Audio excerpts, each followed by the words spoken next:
After the rich wife's funeral, the husband and his pregnant mistress could barely wait to claim the inheritance.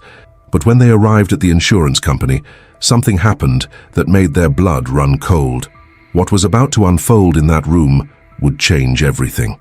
Marlowe Thorne stared at his reflection in the bathroom mirror of Fairview Funeral Home, his knuckles white as they gripped the marble countertop. Outside, 200 of Austin's elite gathered to mourn his wife.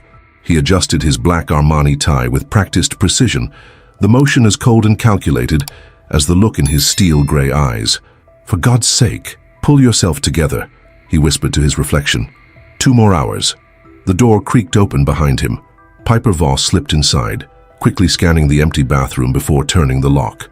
Her fitted black dress did little to hide the slight curve of her stomach, evidence of their 4-month secret growing inside her.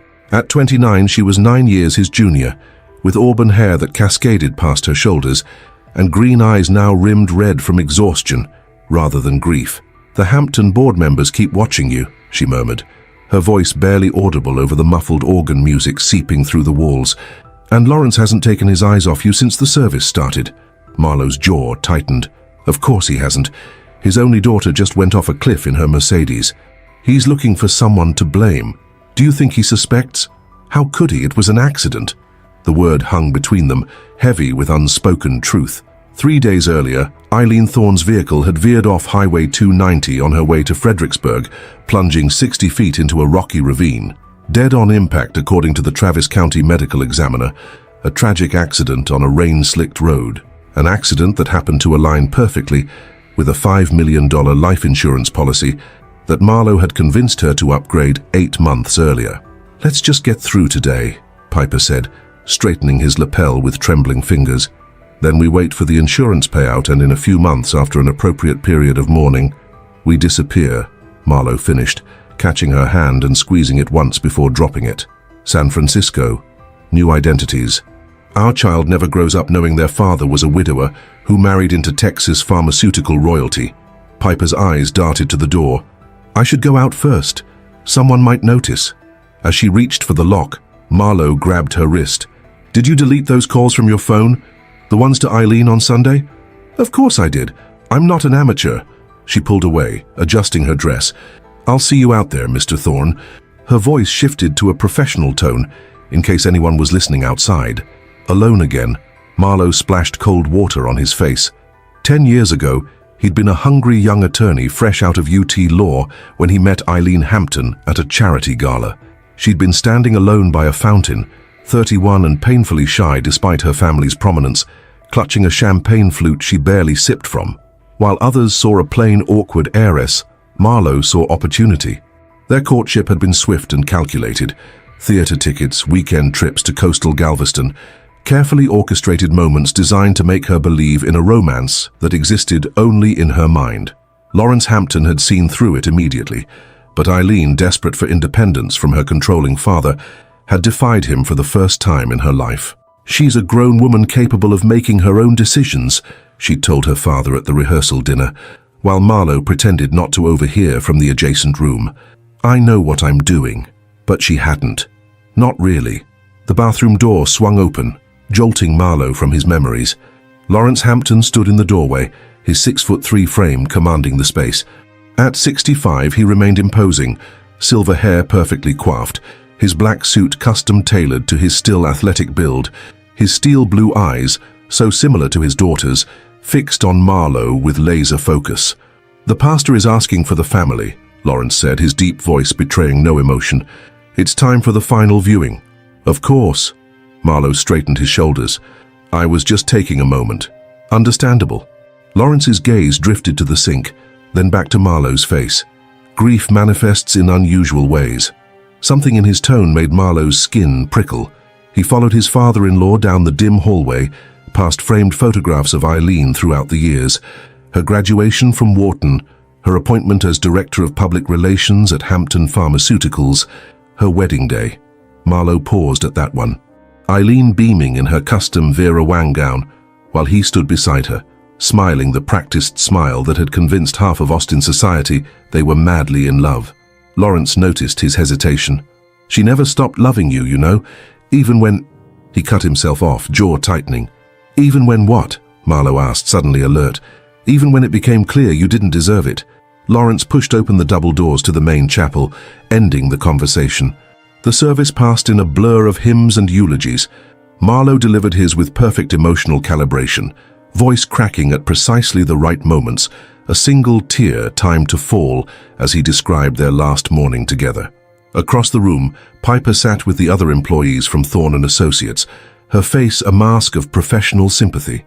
No one would suspect that just 12 hours before Eileen's fatal accident, Piper had been in Marlowe's bed in their downtown condo, a secret apartment he kept for their rendezvous, paid for through a shell company that even Eileen's private investigator hadn't discovered.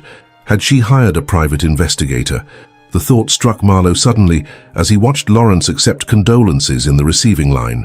Something about the old man's demeanor today felt dangerous, like he was surveying a battlefield rather than mourning his daughter. "Mr. Thorne?" A woman in her early 50s touched his elbow. "I'm Caroline Winters, Eileen's assistant at Hampton. I just wanted to say, she spoke so highly of you." Marlowe summoned his most grateful expression. "Thank you. That means a great deal. She was particularly touched by how you insisted on upgrading her life insurance policy last year." The woman's eyes were red-rimmed but focused. "She mentioned it was your idea, that you were always thinking about her future." A chill ran down Marlowe's spine. "Yes, well, in my line of work, you see the consequences of failing to prepare." He scanned the crowd for Piper, finding her engaged in conversation with one of the paralegals. "If you'll excuse me." As the reception wound down, Marlowe found himself cornered by Eileen's uncle, Thomas Hampton, Lawrence's younger brother and CFO of the family company. "Terrible business, this," Thomas said, nursing a tumbler of bourbon from the open bar. "Highway patrol said there were no skid marks." Almost like she didn't try to stop. Marlowe's mouth went dry. The road was wet. Maybe she knew braking would only make it worse. Maybe. Thomas studied him over the rim of his glass. "Insurance investigation begins tomorrow, I hear. Standard procedure for claims of this size." "Of course," Marlowe said smoothly. "I wouldn't expect anything less." "No, I don't suppose you would." Thomas clapped him on the shoulder with unexpected force. "You're a planner, aren't you, Marlowe? Always thinking 3 steps ahead." 2 days after the funeral, Marlowe sat at his glass-topped desk at Thorne and Associates, reviewing the insurance paperwork spread before him. The Metro Life policy was straightforward. $5 million for accidental death, double indemnity for death by vehicular accident not caused by the insured, $10 million, tax-free. His intercom buzzed. "Mr. Thorne, Piper's here with those contracts you requested." "Send her in." He closed the insurance folder as his office door opened. Piper entered, her professional facade impeccable in a charcoal pencil skirt and cream blouse. Only when the door clicked shut did her shoulders sag. "I can't keep doing this," she whispered, collapsing into the chair across from him. "The secretaries keep asking how I'm holding up, saying how brave I am to come to work when my boss's wife just died. I feel like I'm going to scream." "Lower your voice," Marlowe hissed, glancing at the door.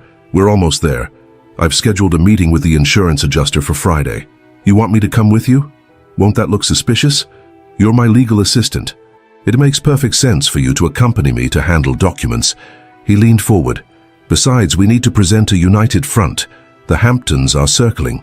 "What do you mean?" "Lawrence, Thomas, the whole board. They're watching me." Caroline Winters made a point of mentioning the insurance policy at the funeral. Piper's face drained of color. "Do you think they know about us?" "No," Marlowe said firmly, though uncertainty gnawed at him. "If they knew about us, they would have confronted me directly. Lawrence Hampton isn't known for his subtlety." She nodded, not entirely convinced. "Those phone calls to Eileen, what if they check her records? 3 calls from my assistant about urgent paperwork. That's hardly suspicious." What he didn't tell Piper was how those calls had served their purpose perfectly. After the 3rd one, Eileen had called Marlowe, irritated about being bothered on a Sunday. "Your assistant is relentless," she'd complained. "I'm trying to have a day to myself." "Where are you going?" he'd asked casually. "That new vineyard in Fredericksburg, the one we talked about visiting. In this weather, the roads will be treacherous." "I'll be careful," she'd said. "Don't wait up." Those were the last words she'd ever spoken to him. An hour later, at a particularly dangerous curve that Marlowe had researched extensively, her car went over the edge. They hadn't killed her. Not directly, they'd simply created an opportunity. The distinction felt important to Marlowe, though he suspected a jury would disagree. Piper stood, smoothing her skirt. "What time on Friday?" 2 o'clock, Metrolife's downtown office. He reached for her hand, his voice softening. "After this, we'll never have to hide again. I can be a real father to our child." Her eyes welled with tears. "Promise me we're going to get away with this." Before he could answer, his phone rang. The display showed Lawrence Hampton's private number. "You should go," he told Piper, withdrawing his hand. When she'd left, he answered on the 4th ring. "Lawrence? What can I do for you?"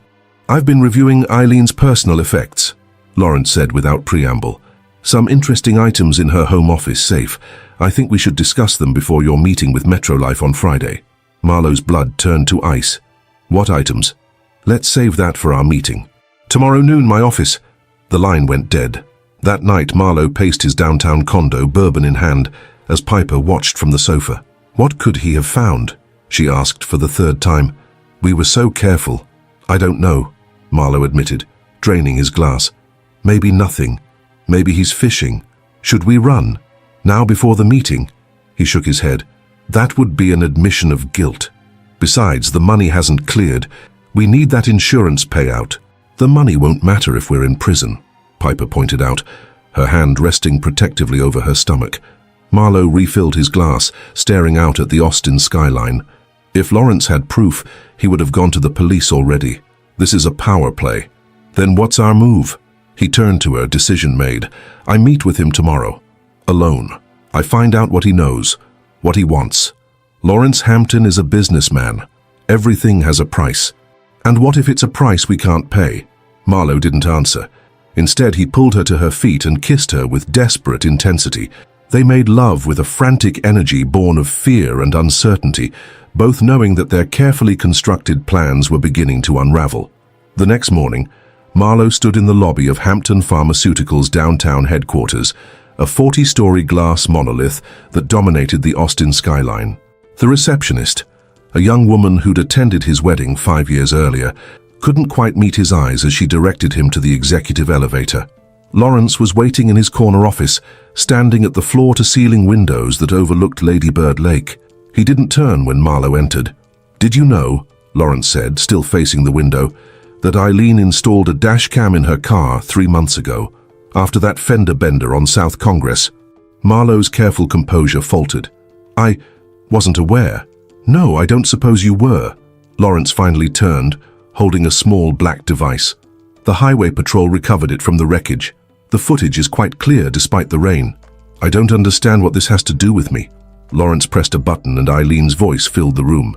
"If you're watching this, Dad, then something's happened to me. Marlowe is having an affair with his assistant, Piper Voss. She's pregnant. I have proof, and I think they want me dead." The recording ended. Marlowe stood frozen, unable to form words. "The meeting at Metrolife tomorrow," Lawrence said, his voice terrifyingly calm. "You and Ms. Voss will be there. So will I. And so will the police." He stepped closer, his expression carved from stone. "My daughter knew what you were planning, Marlowe. She just didn't realize how soon you would make your move." As understanding dawned, Marlowe felt the floor giving way beneath him. The careful plan, the perfect crime, the future he'd mapped out with Piper, all of it collapsing in an instant. "What do you want?" he managed to ask. Lawrence's smile didn't reach his eyes. "Justice. But first, I want you to spend the next 24 hours exactly as my daughter spent her last day, knowing what was coming, but powerless to stop it."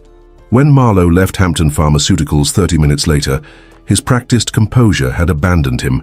He walked to his Porsche on shaking legs, fumbling with his keys, his mind racing through escape scenarios that all ended in failure. His phone buzzed with a text from Piper. How did it go? What does he know? Marlowe stared at the screen, unable to type a response that could possibly convey the magnitude of their disaster. As he slid into the driver's seat, his phone rang. Metrolife Insurance. He answered automatically, his lawyer's instincts taking over despite his internal panic. "Mr. Thorne," said a formal voice he didn't recognize. "This is Wendell Nash, Director of Claims at Metrolife. I'm calling to confirm our meeting tomorrow at 2 p.m. regarding your late wife's policy." "Yes," Marlowe heard himself say. "My assistant and I will be there." "Excellent. Oh, and Mr. Thorne." "Mr. Hampton has requested to join us as well. As the policy's original beneficiary before your marriage, we felt it appropriate to include him. I hope that won't be a problem." Marlowe closed his eyes, seeing the trap closing around them with perfect clarity. No problem at all. As he hung up, a new text from Piper lit up his screen. "Just got a call from Metrolife confirming tomorrow. Lawrence will be there." What's going on? Marlowe started the engine, his mind suddenly clear. They had exactly 21 hours to make a decision: face Lawrence and whatever evidence he had assembled against them, or run with nothing but the clothes on their backs and a baby on the way. Either way, the life they'd planned, the one paid for with Eileen's death, was already over. The Metrolife insurance building stood like a gleaming sentinel in downtown Austin, its glass exterior reflecting the cloudless Texas sky. Marlowe gripped the steering wheel of his parked Porsche, watching as Piper approached from the public garage across the street. Her walk was stiff, her normally confident stride replaced by cautious steps. The navy blue pantsuit she wore, chosen to project professionalism, couldn't hide the slight tremor in her hands as she opened the passenger door. "Tell me exactly what Lawrence said," she demanded the moment she was inside. "You've been cryptic since yesterday." Marlowe stared straight ahead. "He has Eileen's dashcam footage. She recorded a message saying she knew about us, about the pregnancy." Piper's sharp intake of breath filled the car. "That's impossible. She couldn't have known."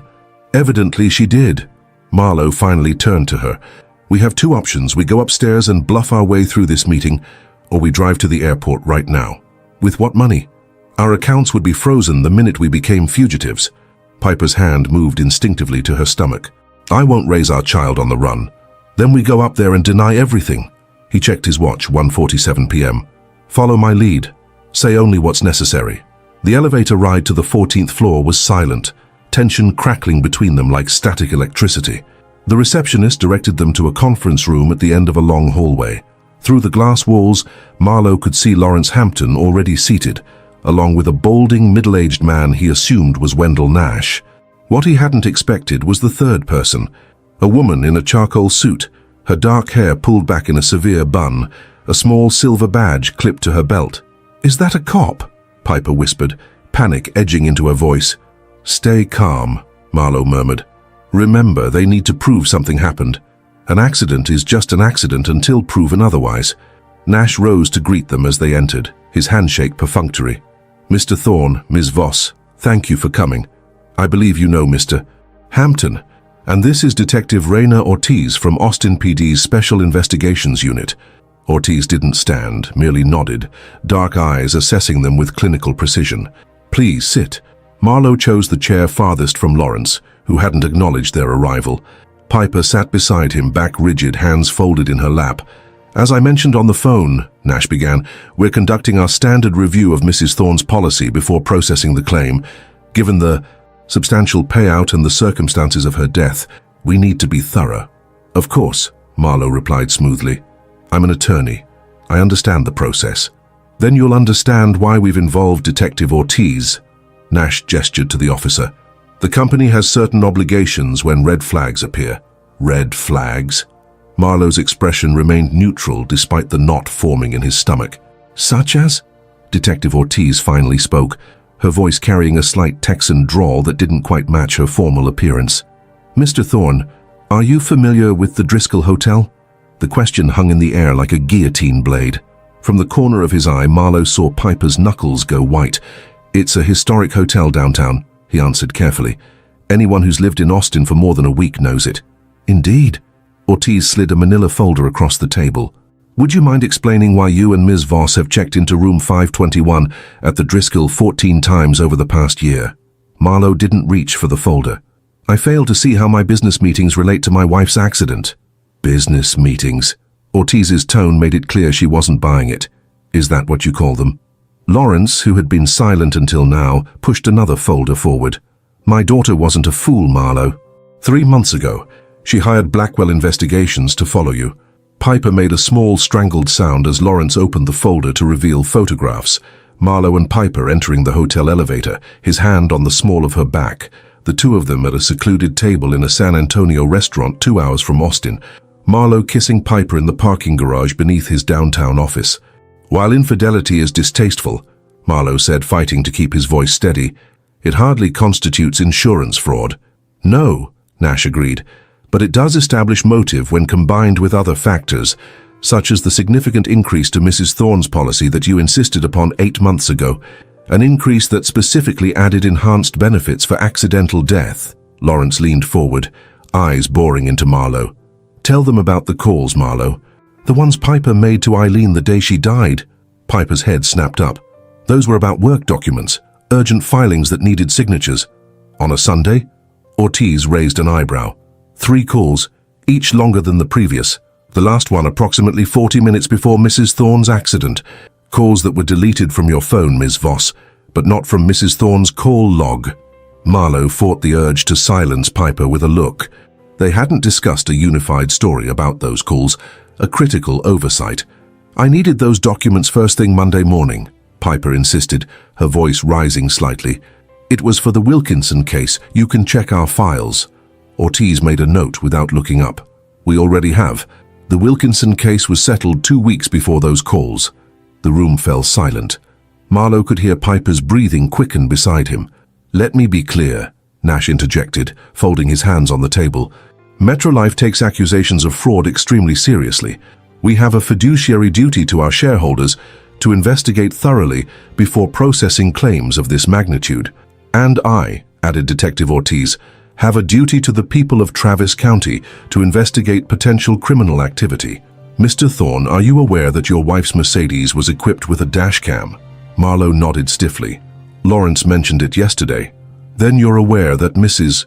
Thorne recorded a message on it the morning of her death." Ortiz didn't frame it as a question. "A message naming both of you and expressing fear for her safety." "That's absurd," Marlowe countered. "Eileen had no reason to fear me. Whatever she said must have been misinterpreted." Lawrence's laugh was cold and humorless. "Would you like to hear it for yourself?" Again. Before Marlowe could respond, Ortiz produced a small digital recorder and pressed play. Eileen's voice filled the room, clear despite the ambient road noise in the background. "I found proof of Marlowe's affair with Piper. The investigator delivered the final report yesterday. Dates, locations, photographs. They're not even being careful anymore. And she's pregnant. I overheard her on the phone at the office last week. I confronted Marlowe last night, but he denied everything, even when I showed him the photos. He thinks I'll just roll over, give him a divorce settlement and disappear. But Hampton women don't work that way." A pause then. "Dad, if you're listening to this, it means something's happened to me. The file is in my safe. Combination 06-2289, and check my email. I forwarded everything to myself yesterday from Marlowe's computer while he was in the shower. He's been researching accident scenarios, Dad. That curve on 290 to Fredericksburg comes up in his search history repeatedly. I'm driving out there today to see why it interests him so much. Maybe I'm being paranoid, but if I'm not, don't let him get away with it." The recording ended. Piper had gone completely pale, one hand clutching the edge of the table, the other protectively covering her stomach. "That's not... She's making assumptions," Piper stammered. "Yes, I'm pregnant, but Marlowe isn't..." "Stop talking," Marlowe cut in sharply. Detective Ortiz's focus shifted to Piper. "Ms. Voss, are you saying Mr. Thorne is not the father of your child?" Before Piper could respond, Marlowe interjected. "My client isn't answering any more questions without legal representation." "Your client?" Ortiz tilted her head. "I thought she was your assistant." "She's both, and as her attorney I'm advising her to remain silent." Lawrence's voice cut through the tension. "A bit late for that strategy, don't you think? We've already accessed Eileen's email. We know about the searches, Marlowe. Fatal car accidents that look natural. Dangerous curves in hill country. Insurance payout, contested death. Those searches could be for any number of cases I'm working on," Marlowe replied, but the excuse sounded hollow, even to his own ears. Nash cleared his throat. "Given the information presented, Metrolife is denying your claim pending further investigation. Detective Ortiz, I believe you have something to add." Ortiz stood, removing handcuffs from her belt. "Marlowe Thorne, Piper Voss, you're both under arrest for the murder of Eileen Hampton Thorne. You have the right to remain silent. Anything you say can and will be used against you in a court of law." As the detective continued reciting their Miranda rights, Marlowe's mind raced through potential defenses, legal strategies, ways to create reasonable doubt. But the evidence was damning. The affair, the insurance policy, the targeted calls, the searches. He glanced at Piper, who stared back at him with naked fear in her eyes. In that moment, something fractured between them, the unified front giving way to individual survival instincts. "I want a deal," Piper blurted out, as Ortiz finished the Miranda warning. "I'll tell you everything. It wasn't my idea, any of it. He planned it all." Marlowe's blood ran cold. "Piper, shut up. I have texts," she continued desperately, ignoring him.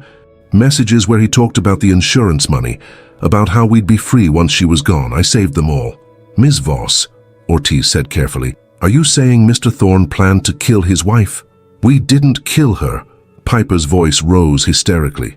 "It really was an accident. We hoped something might happen. We talked about it, fantasized about it, but we didn't cause the accident." Lawrence Hampton rose slowly from his chair, his face a mask of controlled fury. "You hoped my daughter would die? You fantasized about it?" Marlowe knew the situation was unsalvageable. Piper's panic had doomed them both. As uniformed officers entered the conference room, he made one last attempt at damage control. "Detective, my client is clearly distraught and not thinking clearly. She's pregnant, under enormous stress, and making statements that don't reflect reality." Ortiz ignored him, focusing on Piper. "Ms. Voss, where are these texts you mentioned?" "My phone." "And backed up to my cloud account?" Piper's eyes darted to Marlowe, a mix of apology and self-preservation in her gaze. "I can give you the password." As Ortiz handcuffed him, Marlowe maintained his composure, falling back on years of courtroom experience to hide the turmoil within. Across the table, Lawrence Hampton watched the proceedings with cold satisfaction, vengeance glittering in his eyes. "One thing, Marlowe," Lawrence said as the officers prepared to lead them away. "Eileen changed her will 3 weeks ago. Even if you'd gotten away with this, you wouldn't have seen a penny beyond what was legally required. She knew what you were." In the hallway outside, curious Metro Life employees gathered to watch as Austin's most promising young attorney and his pregnant assistant were escorted to the elevator in handcuffs. The professional mask Marlowe had worn for years finally slipped, revealing the desperate man beneath. As the elevator doors closed, separating him from Piper, who was being led to a different car, Marlowe heard her voice crack. "I'm sorry, but I have to think about the baby now." The news of their arrest spread through Austin's legal and business communities like wildfire. By evening, it dominated local television with reporters stationed outside the police headquarters downtown. The headline on the Austin American-Statesman's website read, "Prominent attorney and pregnant mistress arrested in heiress death plot." In separate interrogation rooms, their stories began to diverge further. Detective Ortiz sat across from Piper, a sympathetic expression carefully constructed to encourage disclosure. "The DA is willing to consider your cooperation, Ms. Voss, especially given your condition." Piper, makeup streaked from crying, clutched a paper cup of water. "I never wanted her to die. You have to believe that." "Then tell me what happened from the beginning." "We started seeing each other 2 years ago after I joined the firm." Piper's voice steadied as she slipped into the narrative. "It was just an affair at first. Marlowe said his marriage was essentially over, that they stayed together for appearances." "And when did murder enter the conversation?" Piper flinched at the word. "It wasn't like that. Not at first. About a year ago, Marlowe mentioned Eileen's life insurance policy during pillow talk, said it was ironic that she was worth more dead than alive to him. In the adjacent room, Marlowe maintained his silence, refusing to answer questions without his attorney present. Raymond Goldstein, one of Austin's top criminal defense lawyers and Marlowe's former law school classmate, arrived within an hour of the arrest. "My client has nothing to say," Goldstein informed Ortiz when she entered. "And I'll be moving to suppress any statements Ms. Voss has made, as they clearly result from coercion of a vulnerable pregnant woman." Ortiz smiled thinly. "Good luck with that. Her statements were completely voluntary, practically couldn't stop her from talking. And we've already accessed her cloud account with her written permission." She slid her phone across the table, displaying a text conversation between Marlowe and Piper from 2 months earlier. Marlowe, "Policy is ironclad. Double indemnity for accidents. Once it's done, we'll have everything we need to start over." Piper, "I'm scared. What if someone figures it out?" Marlowe, "No one will. These things happen all the time. A curve, bad weather. a moment of distraction. All we need is opportunity. Goldstein's expression remained neutral, but Marlowe saw the slight tightening around his eyes, the look of a defense attorney who knows he's facing an uphill battle.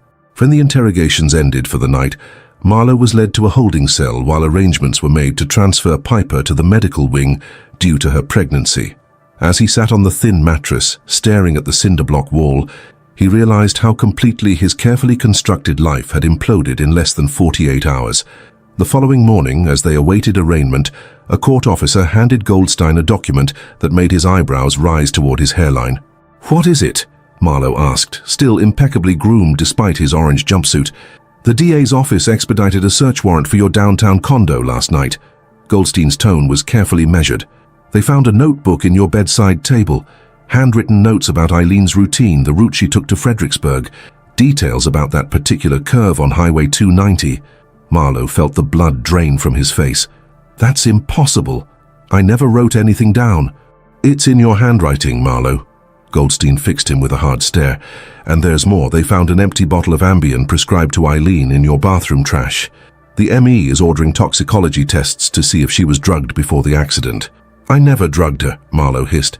"This is a setup." "By whom?" "The only person setting you up seems to be your girlfriend." Goldstein leaned closer. "She's telling them you suggested putting Ambien in Eileen's coffee the morning of the accident to slow her reflexes. Said you told her it would be untraceable after a crash that severe." Marlowe's mind reeled. The notebook, the pills, none of it made sense. He'd been careful, meticulous. He'd never committed anything to paper, never discussed drugging Eileen. "Unless Piper," he whispered, the realization dawning with horrifying clarity. "She's framing me to save herself." In the courthouse holding area, separated by several cells, Piper sat with her court-appointed attorney, a tired-looking public defender named Sarah Chen. "The DA is offering a deal," Chen explained quietly. "Testify against Thorne. Plead to conspiracy and manslaughter instead of first-degree murder. 20 years eligible for parole in 7. Piper's hand trembled as she signed the agreement. "Will I be able to keep my baby?" "For a little while," Chen replied, her expression softening slightly. "The Texas Department of Criminal Justice has a program for mothers, but eventually you'll need a guardian, family member perhaps." Piper nodded, thinking of her sister in Dallas. "She'll take care of the baby." As Chen gathered the paperwork, Piper glanced toward the cell block where Marlowe was being held. The man she'd once believed would give her everything had given her nothing but a child she would barely know and a future behind bars. But she'd survive. She always had. At the arraignment, Marlowe and Piper were brought into the courtroom separately. He entered first, standing tall despite the shackles and prison attire. When Piper was led in minutes later, their eyes met briefly across the crowded room. Her gaze was unflinching, determined, and utterly without remorse. In that moment, Marlowe understood with perfect clarity. The game had changed. It was no longer about escaping justice together, but about who would take the greater fall. In the front row of the gallery, Lawrence Hampton watched the proceedings with the cold satisfaction of a man who had set a perfect trap. Beside him sat Detective Ortiz, her expression professionally neutral, but her eyes alert, cataloguing every reaction, every glance between the accused. As the judge read the charges, first-degree murder, conspiracy to commit murder, insurance fraud, Marlowe felt the weight of realization settling over him. There would be no $10 million, no escape to San Francisco, no fresh start, only a battle for survival against the woman carrying his child, a woman who had just revealed herself to be an even more ruthless player than he had ever imagined. 3 weeks after their arrest, Marlowe sat across from Raymond Goldstein in a cramped consultation room at the Travis County Correctional Complex. The fluorescent lights cast harsh shadows across his increasingly gaunt face. "The prosecution shared their discovery files this morning," Goldstein said, spreading documents across the metal table. "It's worse than we thought." Marlowe leaned forward, scanning the papers. "How is that possible?" "For starters, Piper's deal is official. She's flipped completely." Goldstein tapped a transcript. "Her formal statement runs 46 pages. She claims you began plotting Eileen's death nearly a year ago, shortly after discovering her pregnancy." "That's a lie," Marlowe hissed. "She told me about the baby 4 months ago." Goldstein's expression remained neutral. "She has prenatal records showing she's actually 6 months along, not 4. According to her, you insisted she hide the true timeline to maintain plausible deniability. The revelation hit Marlowe like a physical blow. He'd never questioned Piper's account of the pregnancy timeline, another critical error in judgment. There's more, Goldstein continued. The toxicology report came back. They found Ambien in Eileen's system, enough to impair her reflexes but not enough to be immediately obvious as the cause of the crash. That's impossible, I never drugged her. Someone did. Goldstein slid forward another document. The DA has Eileen's calendar. She had coffee with Piper the morning of the accident, something neither of you mentioned in your initial statements. Marlowe's mind raced, reconstructing that Sunday. Eileen had left early, mentioned something about meeting a colleague.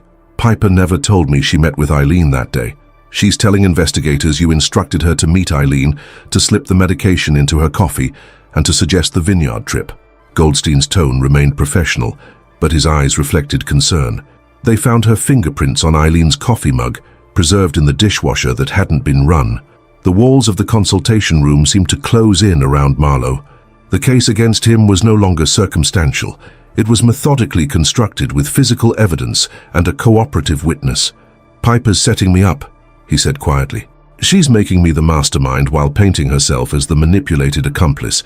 That's her strategy, yes." Goldstein gathered the papers, reorganizing them with practiced efficiency. "But there's something else you should know. Lawrence Hampton has hired his own forensic team to analyze Eileen's computer and phone. They found something interesting." He passed over a printout of an email thread between Eileen and a Dr. Sarah Winters, dated 3 weeks before the accident. "Dr. Winters, the results confirm what we suspected. I've attached the full report, but the short version is that the specific genetic marker is present. I recommend we proceed with the additional testing we discussed. Given your family history, time is of the essence." "Eileen, thank you, Sarah. I'll make the appointment for next week. I haven't told Marlowe yet. With everything else going on, this feels like one burden too many. But I need to be certain before I make any decisions." Marlowe looked up, confusion evident. "What is this?" "Hampton's investigators believe Eileen was ill, possibly seriously. These exchanges continue over several weeks with increasing urgency. The last one was 2 days before she died. Eileen. The second opinion confirmed it. I'm making arrangements for treatment to begin next month. I plan to tell Marlowe everything this weekend. Despite our problems, he deserves to know what we're facing." Goldstein leaned back, watching Marlowe's reaction carefully. "The prosecution hasn't included this in discovery yet. Hampton shared it with me privately. I think he's trying to understand what happened as much as anyone." Marlowe stared at the emails, a cold realization forming. If Eileen was seriously ill, then her death might have had nothing to do with an accident, Goldstein finished. She might have lost consciousness at the wheel. The Ambien and her medical condition could have been a deadly combination. We need those medical records, already subpoenaed. But understand what this means, Marlowe. If Eileen was terminally ill, the prosecution could argue you knew about her condition and accelerated your timeline. That you saw her illness as an opportunity, because a natural death wouldn't trigger the double indemnity clause in the insurance policy. Outside the correctional facility, the media circus surrounding the Hampton murder case had reached fever pitch. Satellite trucks lined the street, reporters delivering breathless updates on every development. Court TV announced a special series on the case, while Netflix producers reportedly reached out to Lawrence Hampton about documentary rights. The story had everything: wealth, betrayal, a pharmaceutical empire, a pregnant mistress, and the golden boy attorney whose ambition had curdled into something darker. Even the tabloids joined the frenzy, publishing decade-old photos of Marlowe and Eileen's lavish wedding alongside recent mugshots. While Marlowe remained in county lockup, Piper had been transferred to the pregnancy unit at the women's facility in Gatesville. There, during a routine ultrasound, she received news that further complicated the narrative she'd constructed. "Ms. Voss, based on the fetal development, you're actually closer to 7 months along, not 6, the prison doctor informed her, moving the ultrasound wand across her swollen belly. "The baby appears healthy, but your due date needs to be adjusted." Piper stared at the ceiling, absorbing this information with mounting dread. 7 months meant conception in early June. During the week Marlowe had been in Chicago for a conference, the week she'd spent with Andrew Richter, a senior associate at Thorne & Associates who'd been pursuing her for months. Her carefully crafted testimony, with its precise timeline of events, now contained a potentially devastating flaw. If the prosecution discovered the true paternity, her credibility as a witness would crumble, along with her plea deal. Alone in her cell that night, Piper weighed her options. She could maintain the fiction that Marlowe was the father and hope no one demanded a paternity test, or she could revise her statement again, risking perjury charges and the collapse of her plea agreement. As she deliberated, another player entered the game. Caroline Winters, Eileen's former assistant at Hampton Pharmaceuticals, sat across from Detective Ortiz in a downtown coffee shop, away from the media's prying eyes. "I've been organizing Mrs. Thorne's personal files," Caroline explained, sliding a thumb drive across the table. "I found something that didn't make it into the initial investigation."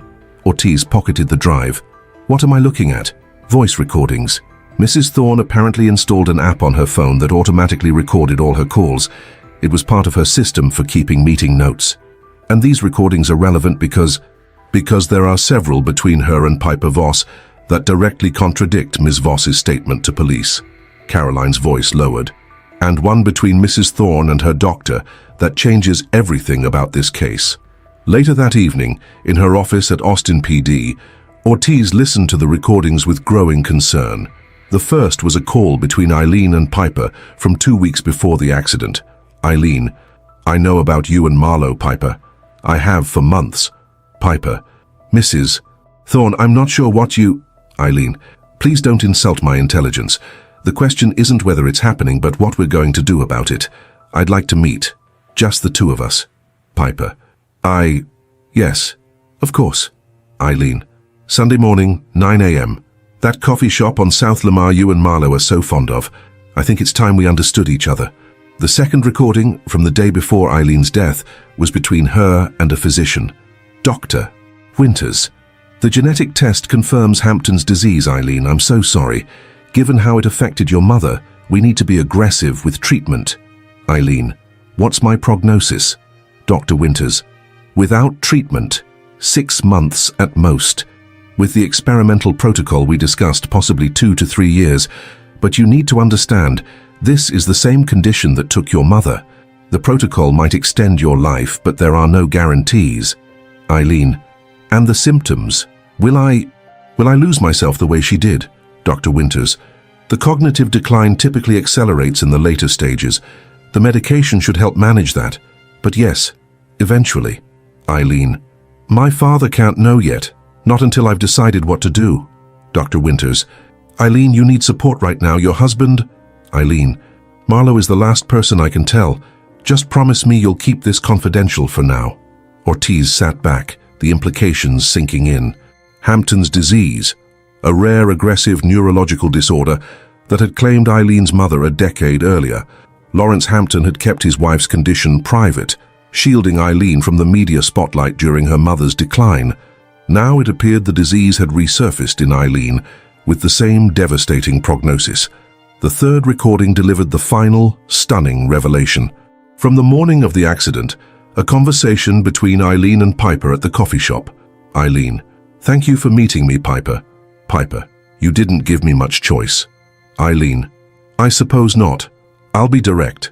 I know you're pregnant with Marlowe's child. I know about your plans to leave Austin after collecting my life insurance." Piper, "Mrs. Thorne, Eileen, please, let me finish. I've recently received some difficult news. I don't have much time left. Months, at best." Silence for several seconds. Piper, "I don't understand." Eileen, "I'm dying, Piper. The same disease that took my mother. By this time next year, I'll either be dead or unable to recognize my own reflection." Piper, I'm sorry." Eileen, "I don't want your sympathy. I want to make you an offer.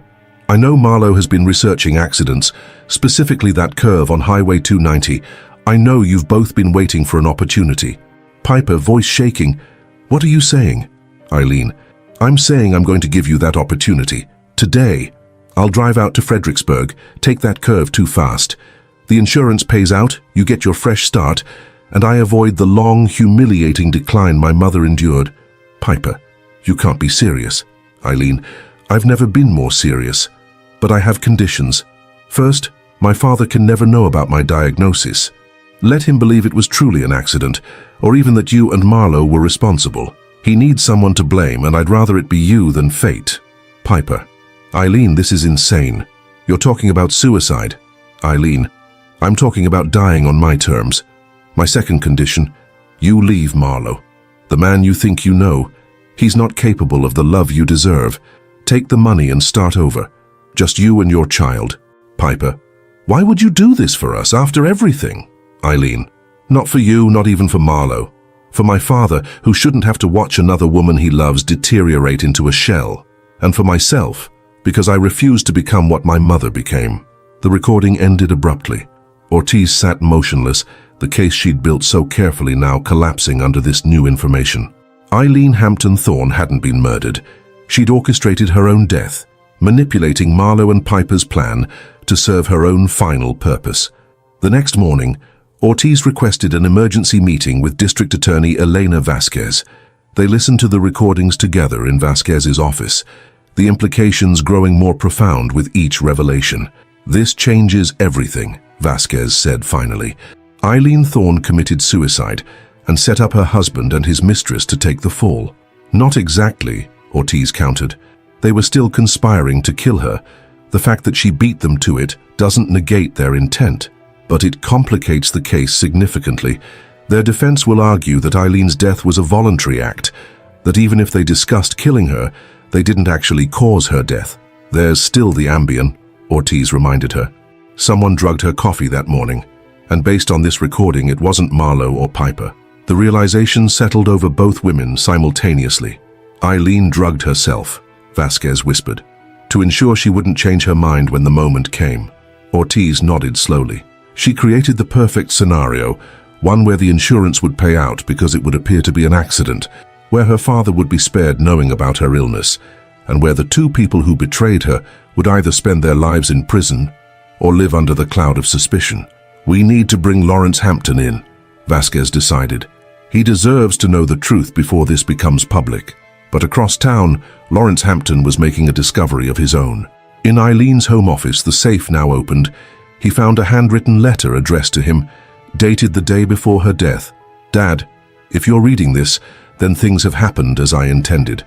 I know you're searching for answers, for someone to blame. By now you may have discovered what Marlowe and Piper were planning. You might even believe they succeeded. The truth is more complicated. 3 weeks ago, Doctor, Winters confirmed what I've suspected since the headaches began. Hampton's disease has found me, just as it found Mom. I have months at best before the decline begins. I couldn't bear for you to watch that happen again, nor could I accept that fate for myself. So I've made a choice. Tomorrow I'll drive to Fredericksburg. You know the road, that sharp curve where Mom always made you slow down. I won't be slowing down. Marlowe and Piper have been plotting something similar for months. I learned about their affair, about her pregnancy, about their plans for after I'm gone. Let them believe they've won. Let them face the consequences of their intentions, even if they didn't ultimately cause my death. Forgive me for this final deception. Remember me as I was, not as I would have become. All my love. Eileen Lawrence sat heavily in Eileen's desk chair, the letter trembling in his hands. The vengeance that had driven him these past weeks suddenly felt hollow. His daughter had chosen her own end, manipulating them all in her final act. As the full truth emerged, the Hampton murder case transformed yet again in the public consciousness. Journalists scrambled to reframe the narrative, while legal experts debated whether Marlowe and Piper could still be prosecuted for a murder that was, in fact, a suicide. In his cell, Marlowe received the news from Goldstein with stunned disbelief. She knew about everything. Not just knew, she used it, Goldstein replied. Eileen outplayed you all. She chose her death, implicated you and Piper, and preserved her dignity in the process. What happens now? The murder charges will likely be reduced to conspiracy. You're not off the hook. You still planned her death, researched how to make it look accidental, and stood to benefit financially. But the fact that Eileen took her own life changes the legal landscape significantly. Marlowe stared at the concrete wall, processing this final devastating twist. And Piper? Her deal? Complicated by two factors. First, this new evidence contradicts parts of her testimony. Second, Goldstein hesitated, The medical examiner determined her pregnancy is further along than she claimed. The DA is considering a paternity test to establish timeline credibility. In that moment, Marlowe understood the full measure of his destruction. Not only had he failed to orchestrate the perfect crime, but he'd been unwittingly cast in a tragedy of Eileen's design. A final, brilliant act of revenge against the husband who had betrayed her and the woman who had replaced her. The media dubbed it the Hampton Deception, a case where the victim had orchestrated her own demise while ensuring that those who wished her dead would face justice for their intentions. As Lawrence Hampton emerged from his daughter's home office that afternoon, letter in hand, he found Detective Ortiz waiting on the porch, her expression solemn. "You know?" she said simply, seeing the paper in his grip. Lawrence nodded, his face etched with grief and pride in equal measure. She was always the smartest one in the family. 6 months after the bombshell revelations about Eileen's suicide, the Travis County courthouse buzzed with activity. News vans lined the street, their satellite dishes reaching skyward like mechanical flowers. Court TV had established a semi-permanent broadcast position across from the entrance, where legal analysts dissected every development in what one cable network had dubbed the most twisted case in Texas history. Inside courtroom 4B, Raymond Goldstein adjusted Marlowe's tie moments before the jury entered. Despite months in custody, Marlowe had maintained his polished appearance, hair perfectly trimmed, his county-issued suit tailored, as well as circumstances allowed. "Remember," Goldstein whispered, "the jury needs to see remorse, not calculation. We're not denying the conspiracy anymore. We're arguing that Eileen's choice negates the most serious charges." Marlowe nodded almost imperceptibly as the bailiff called the court to order. Across the aisle, Lawrence Hampton occupied the front row behind the prosecution, his face a mask of dignified grief. Beside him sat Detective Raina Ortiz, whose testimony would be crucial to the state's case. District Attorney Elena Vasquez approached the podium for her opening statement, her crimson suit a deliberate contrast to the somber courtroom. "This case is not about who caused Eileen Hampton Thorne's death," she began, her voice carrying to the rafters. "We know she took her own life rather than suffer the same degenerative disease that claimed her mother. This case is about intent, about conspiracy, about two people who spent months plotting a murder, a plot so transparent that the victim herself discovered it and used it in her final act of defiance." Vasquez gestured toward Marlowe. "The defendant before you today researched fatal accidents, increased his wife's life insurance policy, and conspired with his pregnant mistress to create what he thought was the perfect murder. The fact that Eileen Thorne chose to die on her own terms doesn't absolve him of his intentions or the conspiracy he orchestrated." In the women's facility at Gatesville, Piper Voss watched a delayed broadcast of the opening statements, one hand absently stroking her now empty belly. 2 weeks earlier, she had given birth to a daughter, 7 pounds 3 ounces, with a shock of dark hair and eyes that seemed to take in everything. For 48 precious hours, she had held her child in the prison's medical unit, before Celeste Voss, her older sister from Dallas, had arrived to claim temporary custody. "I'm naming her Maisie," Piper had whispered, as she placed the newborn in her sister's arms. "It means pearl, something beautiful that comes from pain." Celeste, 37 and childless after years of trying, had regarded her sister with a mixture of compassion and condemnation. "I'll take care of her until you're out." But Piper, she'll be 7 years old by then. She'll have a life, routines, school friends. You need to prepare yourself for that reality. The separation had been physically painful, like a second birth, a tearing away that left Piper hollow and aching. In the days since, she had vacillated between devastating grief and a strange new clarity. The facade she'd maintained since her arrest, that she was merely Marlowe's pawn, had crumbled under the weight of motherhood.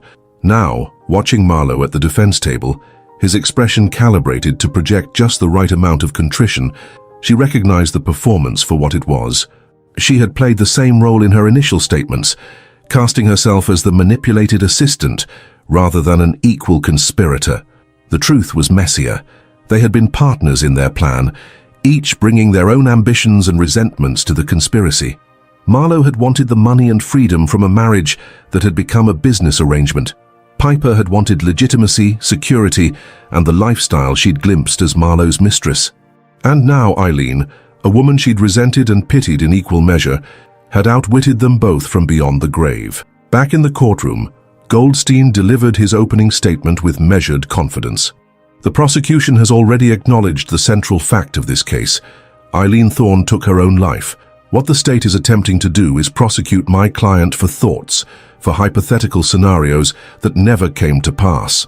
He paced before the jury box, making eye contact with each member. Yes, Mr. Thorne's marriage was troubled. Yes, he had an affair, a failing for which he bears moral responsibility. But the leap from infidelity to conspiracy to commit murder requires evidence of specific intent and concrete steps toward commission of the crime. The prosecution has only fragments of text messages, internet searches, and the testimony of a co-defendant whose statements have been demonstrably inconsistent. In the gallery, Detective Ortiz watched the defense's strategy unfold with professional detachment. Over the past 6 months, the Hampton case had consumed her career. She had traced financial records, interviewed dozens of witnesses, and assembled a timeline of events so meticulous that the FBI had requested her methodology for their training program. For Ortiz, the case had long since transcended its initial sensationalism. Beyond the tabloid elements, the wealth, the affair, the pregnancy, lay something more profound. A woman who, facing unimaginable suffering, had rewritten her ending on her own terms, ensuring that those who betrayed her would face consequences even in her absence. It was Ortiz who had discovered the full extent of Eileen's planning. Beyond the letter to her father and the recorded conversation with Piper, Eileen had left a breadcrumb trail designed to be found after her death. Emails to herself detailing Marlowe's suspicious behavior, calendar entries showing her awareness of his affair, and notes about the changes to her life insurance policy. Most damning was an audio diary found on her password-protected laptop, in which she methodically documented her discovery of Marlowe and Piper's plan, her terminal diagnosis, and her decision to take control of both situations. "I won't give them the satisfaction," Eileen's voice had declared in the final entry, recorded the night before her death. "If I'm leaving this world, it will be on my schedule, not theirs. And perhaps in the process, I can ensure they never enjoy the future they've been planning over my hypothetical grave." On the trial's third day, Lawrence Hampton took the stand. The courtroom fell silent as he settled into the witness chair, his aristocratic bearing undiminished by grief. "Mr. Hampton," Vasquez began, "when did you first become concerned about your daughter's marriage to the defendant?" Lawrence straightened infinitesimally. "From the beginning. Marlowe courted Eileen with a precision that suggested calculation rather than affection, but she was in love, or thought she was. After years of focusing solely on her career, she wanted what her friends had, a husband, the possibility of a family. And later? Did your concerns continue?" "They evolved. Eileen became increasingly isolated. Marlowe encouraged her to reduce her role at Hampton Pharmaceuticals, ostensibly so they could travel more, but they rarely did. Instead, he expanded his law practice using her connections and capital. Did Eileen ever express concerns about her marriage?" Lawrence hesitated, his composure slipping momentarily. "Not until the end. 3 months before her death, she called me late one night. She'd found receipts, text messages. She suspected an affair but had no proof. I suggested a private investigator. And did she follow that suggestion?" "Yes." The investigator confirmed her suspicions 6 weeks before her death. Photographs, hotel records, restaurant bills, all documenting Marlowe's relationship with Ms. Voss. What was Eileen's reaction to this confirmation? Lawrence's voice lowered, forcing the gallery to lean forward.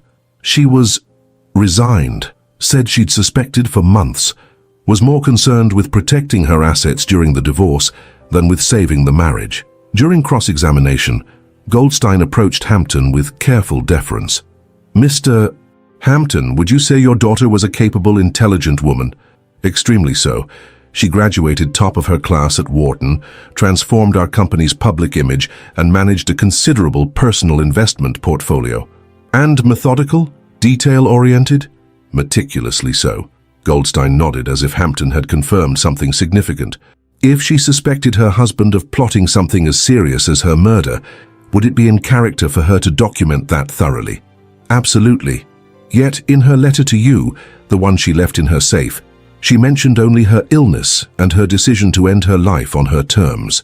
She referenced her awareness of my client's affair and suspected intentions, but provided no details or evidence of an actual murder plot. Isn't that correct? For the first time, Lawrence appeared uncertain. The letter wasn't comprehensive. She left other evidence. Circumstantial evidence, Mr. Hampton. Text messages about an insurance policy that could be interpreted multiple ways. Internet searches that could relate to my client's legal cases. But nothing that definitively proves a conspiracy to commit murder rather than, say, insurance fraud. Vasquez objected, arguing that Goldstein was testifying rather than questioning, but the point had been made. The case against Marlowe, while compelling, lacked the smoking gun that would make conviction a certainty. As the trial entered its second week, Piper's testimony loomed as the prosecution's best hope for securing that definitive evidence. Under her plea agreement, she would appear via video link from Gatesville, her sentence dependent on the substantial assistance she provided. The night before her scheduled testimony, Celeste Voss brought baby Maisie to the women's facility for a supervised visit. In a room normally reserved for attorney conferences, Piper held her daughter for the first time since the birth, marveling at how much she had changed in just a few weeks. "She has his eyes," Piper whispered, watching Maisie's unfocused gaze drift around the room. Celeste tensed visibly. "Marlowe's, you mean?" Piper didn't respond, but her expression confirmed what both sisters already knew. The child's paternity was more complicated than the official record suggested. "The prosecutor called," Celeste said carefully. "They're concerned about the timeline discrepancy in your testimony. They've requested a DNA sample from Maisie to establish paternity." Piper clutched the baby tighter. "They can't do that without consent. She's a minor. They've already petitioned the court. Given the circumstances, they'll likely get approval." Celeste hesitated. "Pipe, if Marlowe isn't the father, it doesn't matter," Piper interrupted. "He believed he was. Our plan was real. Everything else in my testimony is true." But both women recognized the lie. If DNA proved Andrew Richter fathered Maisie, Piper's carefully constructed narrative would collapse. The prosecution's star witness would be revealed as unreliable at best, deliberately deceptive at worst. Detective Ortiz recognized the same vulnerability. That evening, she sat across from D.A. Vasquez in the prosecution's war room, surrounded by case files and evidence boards. "If the paternity test comes back negative, we lose her testimony," Ortiz said bluntly. "And without Piper, our case against Marlowe weakens significantly." Vasquez rubbed her temples. "The conspiracy charge could still stick. We have the text messages, the insurance policy, the internet searches, all circumstantial. A good defense attorney, and Goldstein is one of the best, will create reasonable doubt. He'll argue that Marlowe was unhappy in his marriage, perhaps even planning to leave, but not plotting murder. What about the notebook, the handwritten notes about the Highway 290 curve?" Ortiz grimaced. "Forensics can't definitively date the ink. Goldstein will claim Marlowe wrote those notes after Eileen's accident, perhaps trying to understand what happened. So we're back to Piper's testimony, which hinges on her credibility, a pregnancy timeline being a fundamental part of her story." Vasquez stood, pacing the length of the conference table. "There's another angle we haven't fully explored. Eileen's recording from the coffee shop, the one where she tells Piper about her plan to stage her own accident. The way Piper responds makes it clear they had discussed killing Eileen previously. But we can't use that without revealing Eileen's suicide, which Goldstein would use to further undermine the murder conspiracy charge. Unless..." Vasquez stopped pacing, a new strategy forming. "Unless we reframe the narrative. We acknowledge Eileen's choice but argue that she only made that choice because she discovered their plot. In effect, they caused her death by creating the circumstances that led to her decision. Criminal causation." Ortiz nodded slowly. "It's a stretch legally but emotionally compelling for a jury." The next morning, as Piper prepared to testify, a prison guard delivered an envelope from the DA's office. Inside was a single document, the results of Maisie's paternity test, rushed through the state lab overnight. Piper's hands trembled as she read the conclusion. Excluded as biological father.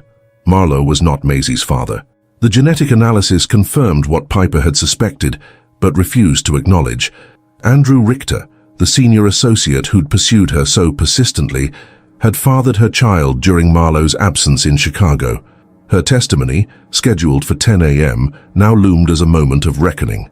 She could either admit the deception, potentially undermining the case against Marlowe and her own plea deal, or commit perjury by maintaining the fiction that had become central to the prosecution's timeline.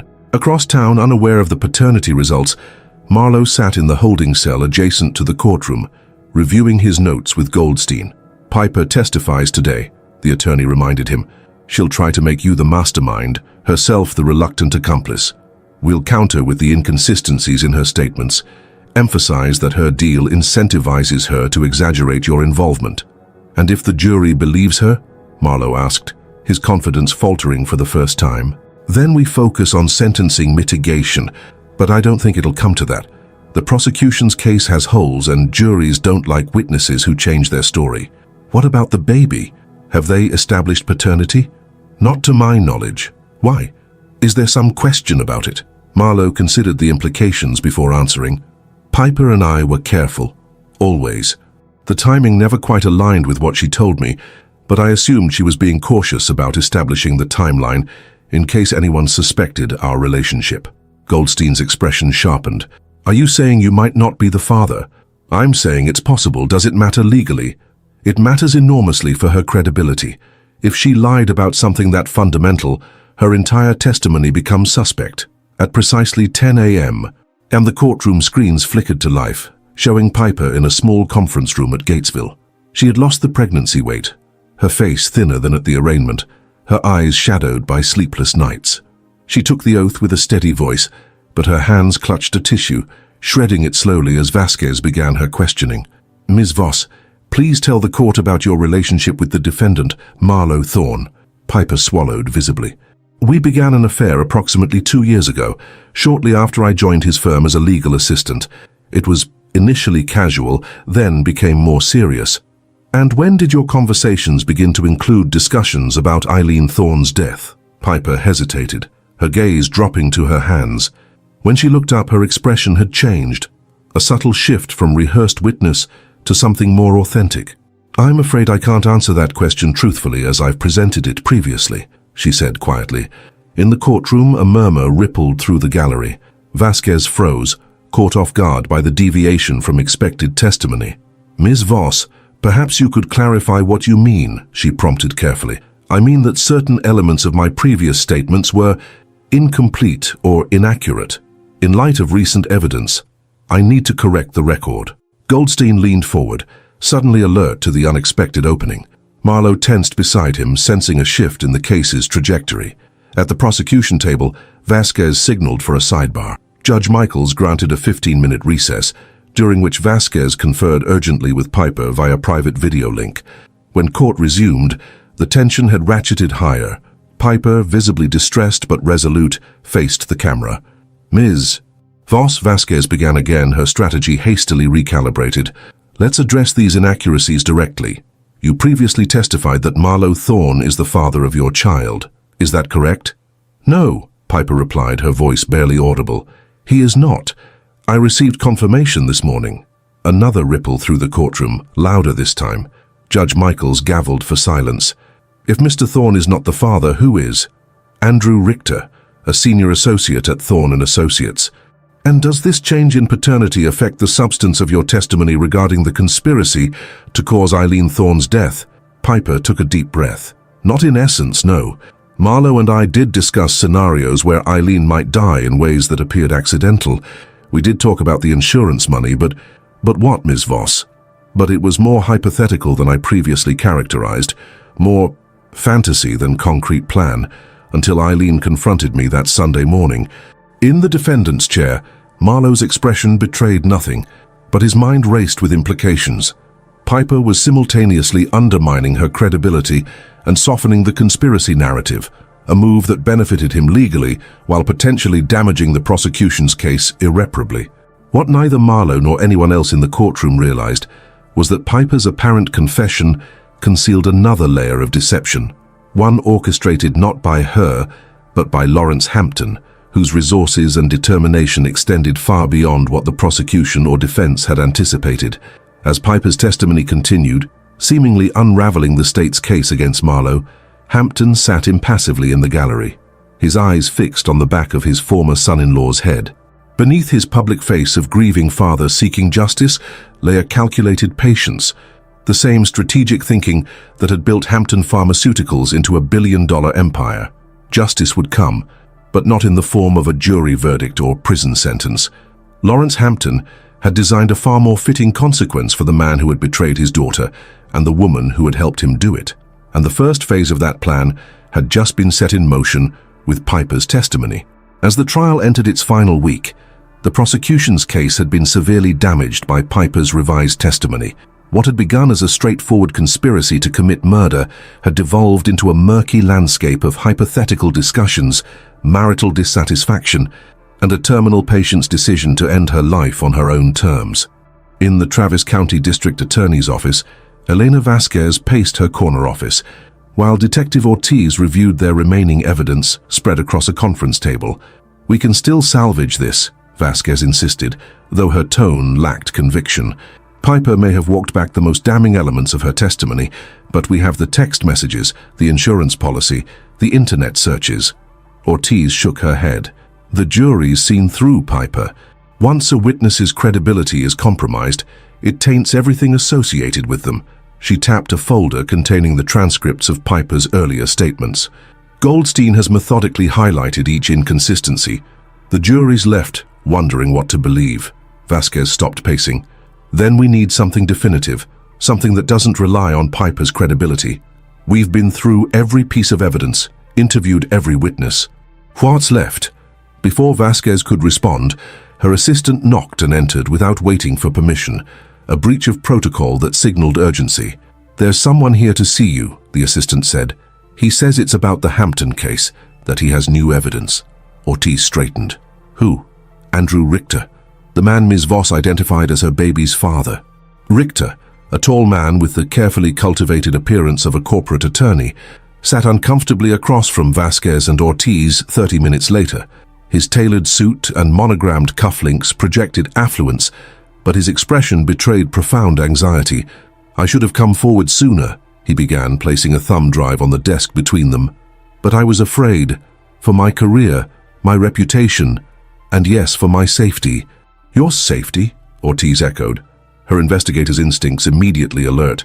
"Marlowe has connections in this town, powerful ones, and after what happened to Eileen—" He trailed off, glancing at the thumb drive as if it might detonate. Vasquez leaned forward. "Mr. Richter, what exactly are you bringing us?" "Recordings, from Marlowe's office." He swallowed visibly. "I installed the devices after overhearing a conversation between him and Piper that disturbed me. This was 4 months before Eileen's death." "You illegally recorded your employer?" Ortiz asked, her tone neutral. "Yes, I know it's inadmissible, but after you hear what's on there, maybe you can find another way to introduce the information." When they played the first recording, the quality was surprisingly clear. Marlowe's voice unmistakable as he discussed the Highway 290 curve with clinical detachment. "The guardrail ends right before the sharpest part of the turn," he explained to someone presumed to be Piper. "At 60 miles per hour, the centrifugal force would overcome the traction of even the best tires, especially in wet conditions. The car would go airborne for approximately 3 seconds before impact. Survivability at that velocity with that drop, effectively 0. The second recording was even more damning. A detailed discussion of the insurance policy's double indemnity clause, with Marlowe explicitly calculating the payout for accidental death versus suicide or natural causes. 5 million becomes 10 million if it's ruled an accident, his voice explained. That's what makes the curve perfect. No evidence of intent, just a tragic miscalculation on a rainy night. By the fifth recording, Ortiz and Vasquez exchanged glances of stunned validation. Here was the smoking gun they'd been seeking. Explicit conversations planning Eileen's death, detailing the method, motive, and opportunity with chilling precision. "How do we get this admitted?" Ortiz asked, after Richter had been escorted out. "The recordings are clearly illegal under Texas law." Vasquez's expression had transformed from defeat to renewed determination. "We don't introduce the recordings themselves. We bring in Richter as a witness. He testifies to overhearing these conversations, making contemporaneous notes, and being so concerned that he came forward. Hearsay, with exceptions for statements against penal interest and present sense impressions. Plus, Goldstein opened the door by attacking Piper's credibility. This corroborates elements of her original testimony. The next morning, Judge Michaels heard arguments on the prosecution's motion to add Andrew Richter as a rebuttal witness. Goldstein objected vehemently, arguing surprise and prejudice to his client, but ultimately lost. The judge allowed Richter's testimony, though limiting its scope to conversations he personally overheard without reference to any recordings. In the gallery, Lawrence Hampton observed the proceedings with inscrutable calm. Beside him sat Caroline Winters, Eileen's former assistant, who had become his right hand in the months since his daughter's death. Their whispered conference went unnoticed amidst the drama unfolding at the bench. Richter's testimony electrified the courtroom. Speaking with the precise vocabulary of a seasoned attorney, he detailed conversations between Marlowe and Piper that left little doubt about their intentions. He described Marlowe diagramming the Highway 290 curve on a legal pad, calculating stopping distances, researching weather patterns to identify optimal conditions for an accident. Under Goldstein's aggressive cross-examination, Richter remained unflappable, acknowledging his own moral failings in not reporting these conversations sooner and in pursuing a relationship with Piper despite knowing she was involved with his boss. Yet you expect this jury to believe that you're coming forward now out of a sudden attack of conscience? Goldstein pressed, his skepticism evident. No, Richter replied with unexpected candor. I'm coming forward because I recently learned I have a daughter who deserves to know the truth about her mother and the man who plotted to kill his wife. The impact on the jury was visible. Several members glanced toward Marlowe, their expressions hardening as Richter's testimony reinforced the prosecution's narrative of calculated conspiracy. During the lunch recess, Goldstein confronted Marlowe in the attorney conference room, his professional composure cracking for the first time. Did you know about these conversations Richter claims to have overheard? Were they real? Marlowe's expression remained carefully neutral. Some of them, perhaps, but exaggerated, taken out of context. Hypothetical scenarios, not concrete plans. That distinction won't matter to the jury, Goldstein snapped. They're hearing a fellow attorney testify that you mapped out Eileen's death with the precision of a military operation. Can we discredit him? His relationship with Piper makes his testimony more credible, not less. He's admitting to an affair, acknowledging paternity, implicating himself in failing to report a crime. It reads as honest self-incrimination, which juries respect. Marlowe's confident facade finally showed cracks. What are our options? Limited, Goldstein admitted. I've prepared you to testify, but putting you on the stand now would be disastrous. The prosecution would eviscerate you with Richter's testimony. So we rest without a defense case? Let the jury decide based on what they've heard? Not quite. I've requested character witnesses, former clients, colleagues who can speak to your professional ethics. It's thin, but it's something. Goldstein gathered his notes. The real strategy now is damage control. We focus on reasonable doubt in closing, emphasize that Eileen took her own life, argue that talk isn't action. Marlowe nodded, but his mind was already calculating beyond the verdict. If convicted, what were his options for appeal? How much of his hidden assets could remain protected? Would the legal community ever accept him back, even after serving his sentence? As Goldstein outlined their limited defensive strategy, Marlowe found himself thinking of Eileen, not with resentment but with a grudging admiration. Even in death, she had outmaneuvered him at every turn. Across town at Gatesville, Piper watched a news summary of Richter's testimony on the prison's common room television. Her complexion ashen. Her sister Celeste had visited the previous day, bringing Maisie, who now smiled and cooed in ways that made their separation even more agonizing. The plea deal that had seemed like salvation months earlier now hung by a thread. Her inconsistent testimony, coupled with the paternity revelation, had severely damaged her credibility with the prosecution. If Marlowe was convicted, would they honor the agreement that had promised her eventual reunion with her daughter? As closing arguments approached, the courtroom swelled beyond capacity. The judge allowed overflow seating with video feeds in adjacent rooms, while court TV broadcast live to a national audience captivated by the case's salacious elements and stunning twists. Vasquez delivered a masterful closing, weaving together the physical evidence, text messages, and testimony into a tapestry of premeditation and callous intent. Eileen Hampton Thorne discovered she was dying, she told the jury, her voice resonating through the hushed courtroom. Her cruel genetic disease had marked her for the same fate that claimed her mother. Facing this devastating diagnosis, she made a choice to end her life on her terms before the disease could rob her of dignity and awareness. Vasquez paused, allowing the gravity of this reality to settle over the jury. But that choice wasn't made in a vacuum. It came after she discovered that her husband, the man who had vowed to stand by her in sickness and in health, was plotting her death with his pregnant mistress. Imagine that moment of clarity. Imagine learning that the people closest to you were calculating the physics of your fatal accident, researching the insurance payout, planning their future over your grave. She approached the jury box, making eye contact with individual jurors. The defense will tell you that because Eileen took her own life, no murder occurred. Technically, that's true. But make no mistake, the defendant's actions directly precipitated her death. His conspiracy, his betrayal, his meticulous planning forced her hand. Eileen Hampton Thorne died on October 24th because Marlo Thorne and Piper Voss left her no dignified alternative. Goldstein's closing argued passionately for reasonable doubt, emphasizing the lack of physical evidence connecting Marlo to any actual attempt on Eileen's life. Words are not actions, he reminded the jury. Hypothetical discussions, even distasteful ones, are not crimes in themselves. My client's marriage was troubled. He made morally reprehensible choices in his personal life. But the leap from marital discord to murder conspiracy requires proof beyond reasonable doubt, proof the state has failed to provide. After 3 days of deliberation, the jury returned. As the foreman rose, Marlo stared straight ahead, his attorney's hand resting lightly on his shoulder. On the charge of conspiracy to commit first-degree murder, we find the defendant, Marlo Thorne, guilty. The courtroom erupted.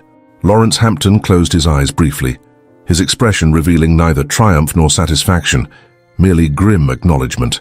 Judge Michaels imposed a sentence of 25 years, with possibility of parole after 15. The court cannot ignore the calculated nature of this conspiracy, she declared, nor the profound breach of trust it represented. Mr. Thorne, you plotted the death of a woman who was already facing a terminal diagnosis, perhaps the most extreme betrayal imaginable. As deputies led Marlo away, his composed exterior finally crumbled. The mask of confident attorney gave way to the face of a man confronting decades of incarceration. His career destroyed, his reputation shattered, his freedom forfeit until middle age had given way to the first shadows of old age.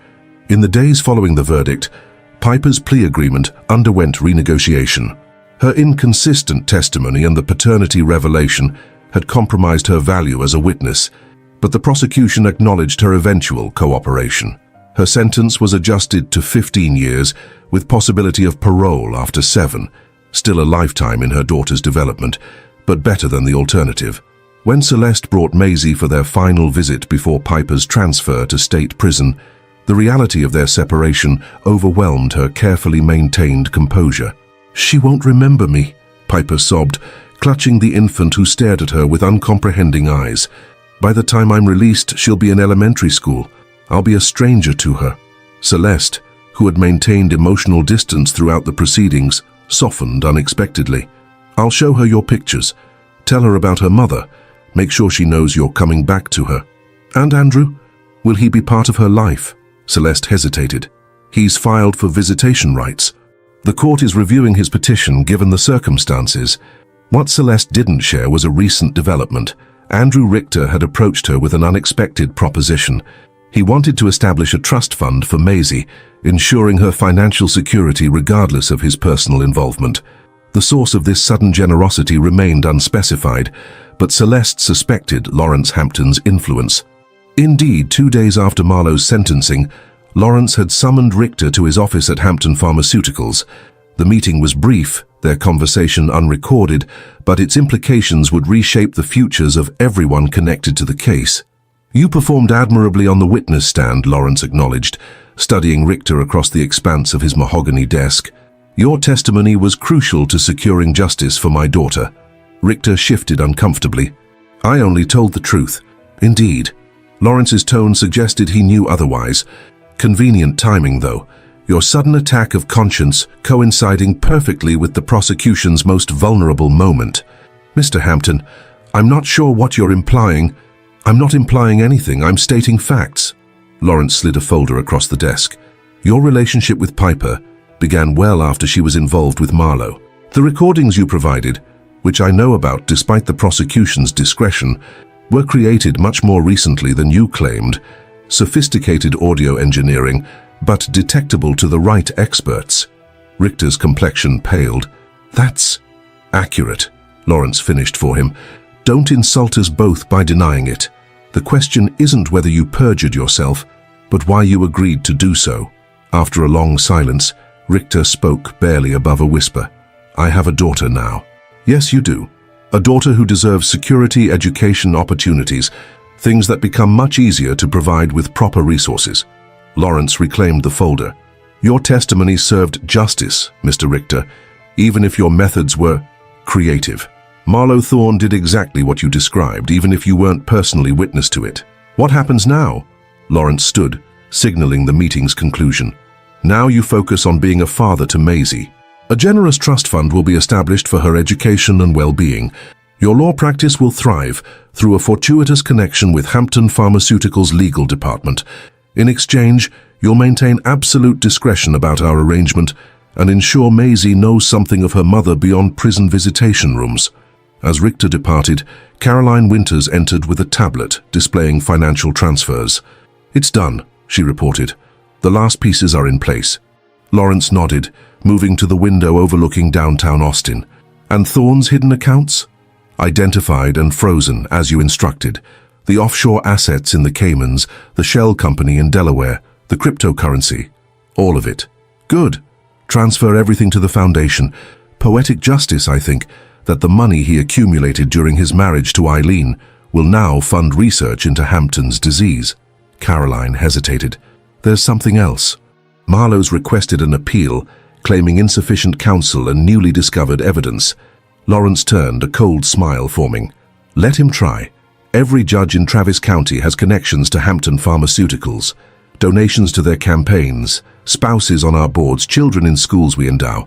He'll discover that justice in Texas has always been a matter of influence as much as law.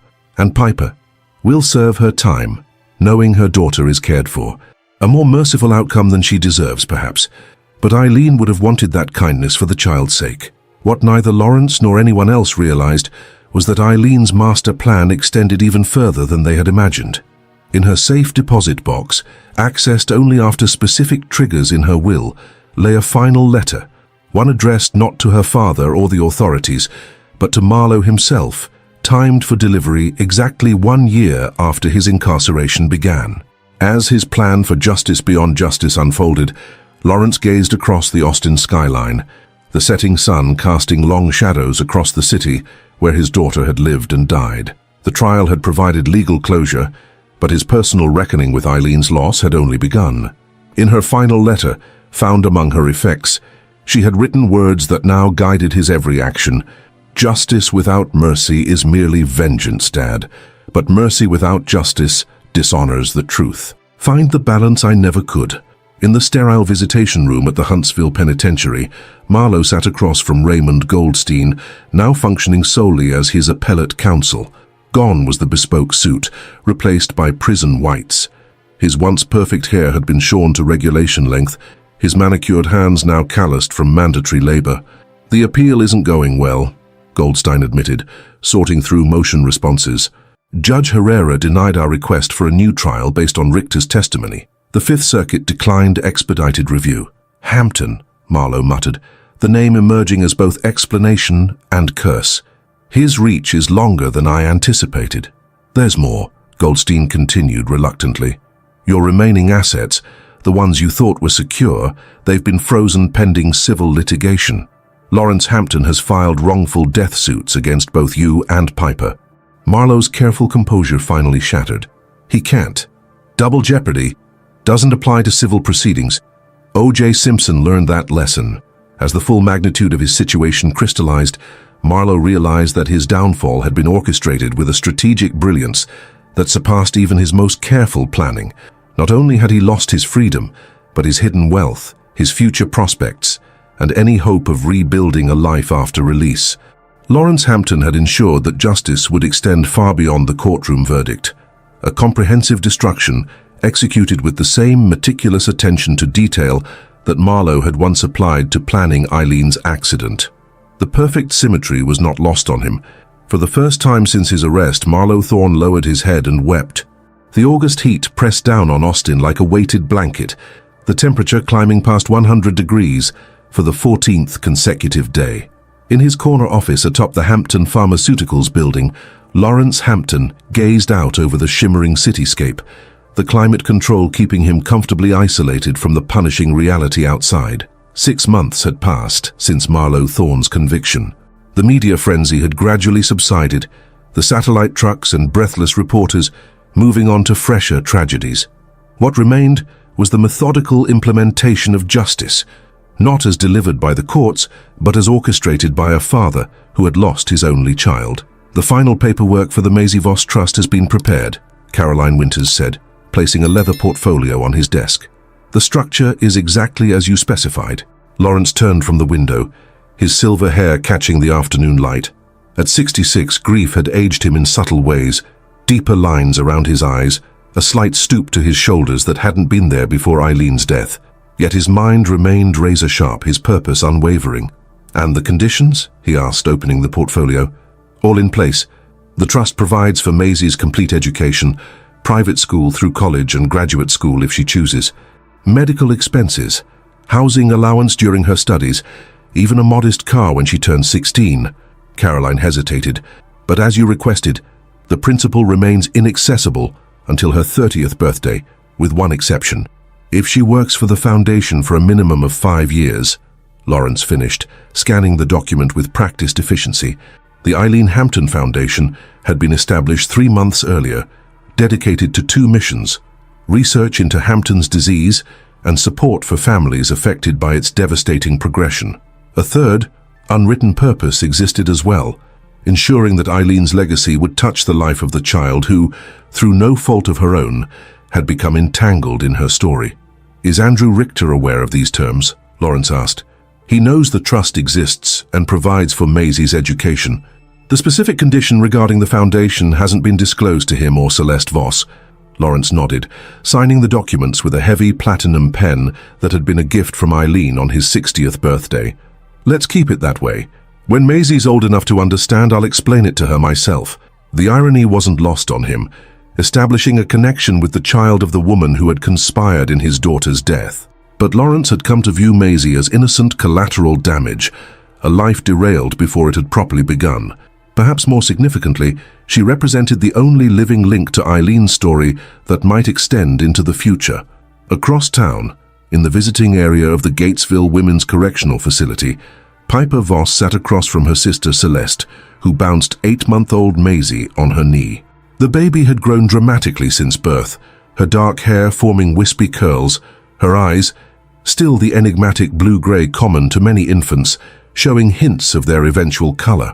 "She rolled over by herself yesterday," Celeste reported, her tone deliberately light. "And she's trying to sit up, gets about halfway there before toppling over." Piper absorbed these details hungrily, storing them away like precious artifacts. Her once fashionable appearance had given way to prison practicality, hair pulled back in a simple ponytail, face bare of makeup, prison uniform hanging loosely on her frame. "Is she sleeping through the night?" she asked, trying to maintain the facade of casual conversation while fighting the urge to reach across the table and snatch her daughter into her arms, an action prohibited by visitation rules. "Most nights. She has her fussy periods, usually around 2 a.m. Celeste adjusted Maisie on her lap. "Andrew visited last weekend, brought her a stuffed elephant that plays lullabies." Piper's expression tightened at the mention of Richter. His testimony had been instrumental in Marlowe's conviction, yet his sudden involvement in Maisie's life, facilitated by DNA confirmation and court-approved visitation rights, remained a source of complicated emotions. "How often is he seeing her?" "Saturdays, usually. Sometimes he takes her overnight, but..." Celeste hesitated. It's still new for both of them. He's trying. What Celeste didn't mention was Richter's increasingly comfortable financial situation, the partner track position at a prestigious firm connected to Hampton Pharmaceuticals, the new house in an exclusive West Austin neighborhood, the nanny he'd hired to help when Maisie stayed with him. all developments that had materialized with suspicious convenience after his testimony. "There's something else," Celeste said, lowering her voice though the nearest guard stood well out of earshot. "I received paperwork about a trust fund established for Maisie. It's substantial. Private school, college, graduate school if she wants it." Piper's eyes widened. "Andrew did that?" "The documents came from Hampton Pharmaceuticals' legal department." Celeste met her sister's gaze meaningfully. "Lawrence Hampton is listed as the settler. The revelation hung between them, its implications unspoken. Why would the father of the woman Piper had conspired against provide for her child? Before Piper could formulate a response, Maisie began fussing, her small face scrunching in preparation for a full-blown wail. Celeste stood automatically, bouncing the baby with practiced rhythm. "I should take her outside," she said apologetically. "It's almost nap time, and when she gets like this..." Piper nodded, swallowing her disappointment. These visits, limited to twice monthly, 1 hour each, were never long enough, always ended too abruptly. She watched as Celeste gathered Maisie's diaper bag, the baby now crying in earnest. "Next time will be better," Celeste promised, an assurance she offered at the conclusion of every difficult visit. "She's just overtired." As they turned to leave, Piper called out, "Wait!" The desperation in her voice caused both Celeste and the supervising guard to freeze. Piper stood, careful to maintain the required distance. Would they let me hold her just for a minute? It's been weeks and Her voice cracked, the practiced composure she maintained for her sister's benefit crumbling. The guard, a woman in her 50s who had witnessed this scene play out with countless other incarcerated mothers, glanced at her watch, then gave a small nod. 1 minute, Voss. No more. The moment Maisie settled into her arms, something shifted in Piper's chest. A physical ache that had been constant since their separation briefly subsided. She inhaled the baby's scent, felt the solid warmth of her tiny body, marveled at how much heavier she'd become since their last contact. "Mommy loves you," she whispered, conscious of the seconds ticking away. So much. More than anything.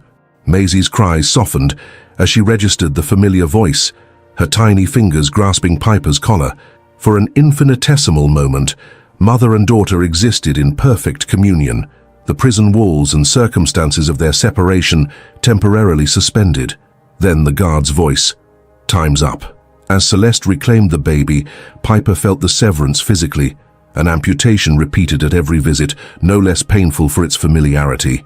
She maintained her smile until they disappeared through the security door, then allowed herself to crumble, the sobs she'd suppressed finally breaking free. In her lowest moments, during the endless nights in her cell, Piper questioned whether her plea deal had been worth it. 15 years with possibility of parole after 7 meant Maisie would be nearly 8 when she might return to her life, a fully formed person with experiences, relationships, and memories that wouldn't include her mother. What sustained her was a single, fierce determination to become someone her daughter wouldn't be ashamed to claim when that day arrived. 30 miles away in the maximum security wing of the Huntsville Penitentiary, Marlowe Thorne sat in the prison library, legal texts spread before him. His appeal process continued, though increasingly as a formality rather than a realistic path to freedom. 3 separate appellate courts had denied his motions, each rejection more definitive than the last. Prison had transformed him physically. The meticulously maintained physique had yielded to a gauntness born of institutional food and limited exercise. His once perfect hair had grayed prematurely at the temples, and a thin scar traced his jawline, a souvenir from his 2nd month of incarceration, when he'd learned the hard way that his courtroom eloquence carried no currency in the prison hierarchy. Yet the most profound changes were internal. The confidence that had once defined him had curdled into a bitter paranoia.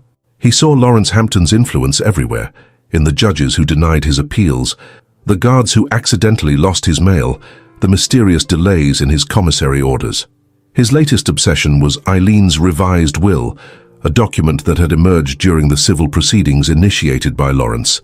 The will, updated 3 weeks before her death, had systematically dismantled the financial security Marlowe had assumed would be his upon her death. Where the original document had left him the Lake Travis vacation home, substantial investment accounts, and her personal holdings in Hampton Pharmaceuticals, the revision reduced his inheritance to the legal minimum required by Texas marital property laws. The bulk of her estate was divided between medical research foundations, arts organizations she had supported during life, and a substantial scholarship fund for women pursuing careers in pharmaceutical research. Most galling was the personal letter attached to the will addressed to him. "Marlowe, if you're reading this, I'm gone, though perhaps not in the manner you planned. I want you to know that I discovered your affair with Piper months ago. I also found your research into accident scenarios and the changes you made to my life insurance policy. I won't pretend I wasn't hurt, not by the infidelity itself, which I suspected for some time, but by the calculated betrayal it represented. You didn't just fall in love with someone else. You plotted my removal as if I were an inconvenient clause in a contract. What you couldn't have known was that I received my own death sentence in the form of a medical diagnosis. Hampton's disease, the same condition that claimed my mother, had begun its insidious progression.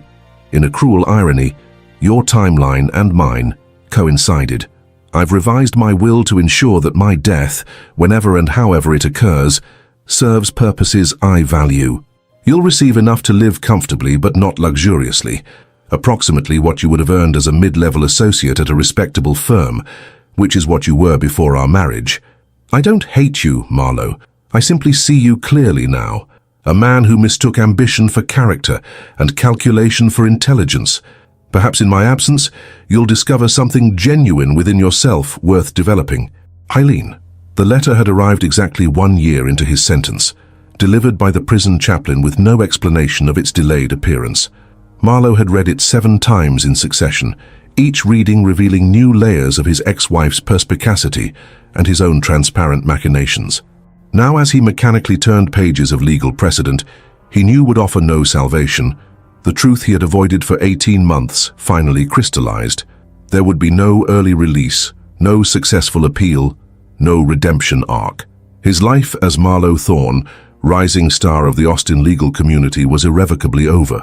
What remained was the hollow shell of a man who had gambled everything on a perfect crime and lost to a victim who had orchestrated her own death with more strategic brilliance than he had managed in his entire career. In a modest office at Austin Police Headquarters, Detective Raina Ortiz cleared the final items from her desk. After 15 years with the department, she had accepted a position with the Texas Rangers Special Crimes Unit, a promotion directly resulting from her work on the Hampton case. Her meticulous investigation had become a case study at the State Police Academy, notable for its complex intersection of suicide, conspiracy, and delayed justice. Though the legal outcome, Marlowe's conviction and Piper's plea agreement, provided formal closure, Ortiz found herself still contemplating the case's deeper implications. "Getting sentimental about the old desk?" asked Sergeant Mike Garza, leaning against the doorframe. Ortiz smiled, placing a framed commendation in her cardboard box. "Just thinking about Hampton. Never had a case quite like it. Not sure anyone has. That was some John Grisham-level stuff." She nodded, though the comparison felt inadequate. Fiction rarely captured the messy contradictions of real human behavior, the way Eileen's final act had been simultaneously an escape from suffering and a precisely calibrated revenge. How Piper's maternal instinct had ultimately overpowered her ambition. How Marlowe's intelligence had been defeated by his fundamental misreading of everyone around him. "I spoke with Lawrence Hampton yesterday," she said, closing a desk drawer. "He invited me to the Foundation's opening next month. The man certainly landed on his feet. Stock price doubled since the trial, didn't it? Something like that." What Ortiz didn't mention was the subtle transformation she'd observed in Lawrence over the months since his daughter's death. The ruthless businessman had gradually given way to something more nuanced, still formidable, still calculating, but with a newfound dimension that seemed to transcend mere corporate ambition. Their final meeting had taken place in his office, where he'd presented her with a contribution to the Police Benevolent Fund in recognition of her work. "You found justice for Eileen," he'd said, "even though the story wasn't what any of us initially believed." "Justice is rarely straightforward," she'd responded, "especially in cases like this one." Lawrence had studied her with that penetrating gaze that had intimidated pharmaceutical executives for decades. "Detective Ortiz, do you believe in justice beyond the courtroom?" The question had hung between them, loaded with implications neither acknowledged explicitly. Ortiz, with 15 years of law enforcement experience, knew that legal outcomes and moral justice often occupied separate territories.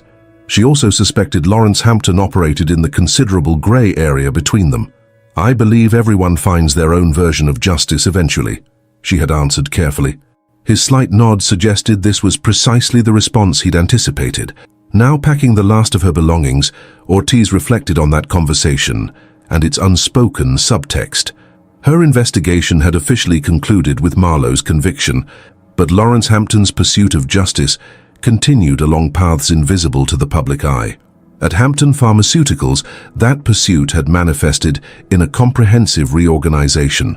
The company had pivoted dramatically, directing unprecedented resources toward research into Hampton's disease and related neurological disorders. The Eileen Hampton Research Initiative had recruited top scientists from around the world, funded by $1 billion commitment announced at the shareholders' meeting. "My daughter's life was shortened by this disease," Lawrence had declared from the podium.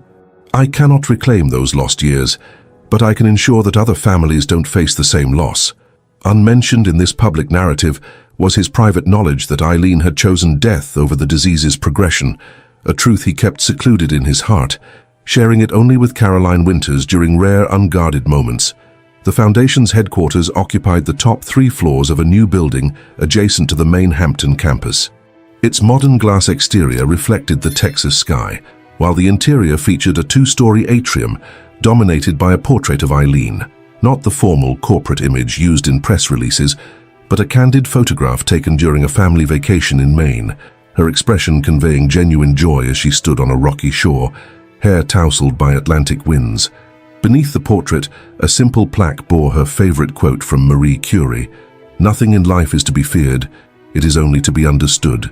Now is the time to understand more, so that we may fear less." The Foundation's opening ceremony drew Austin's elite: politicians, philanthropists, medical researchers, and media personalities.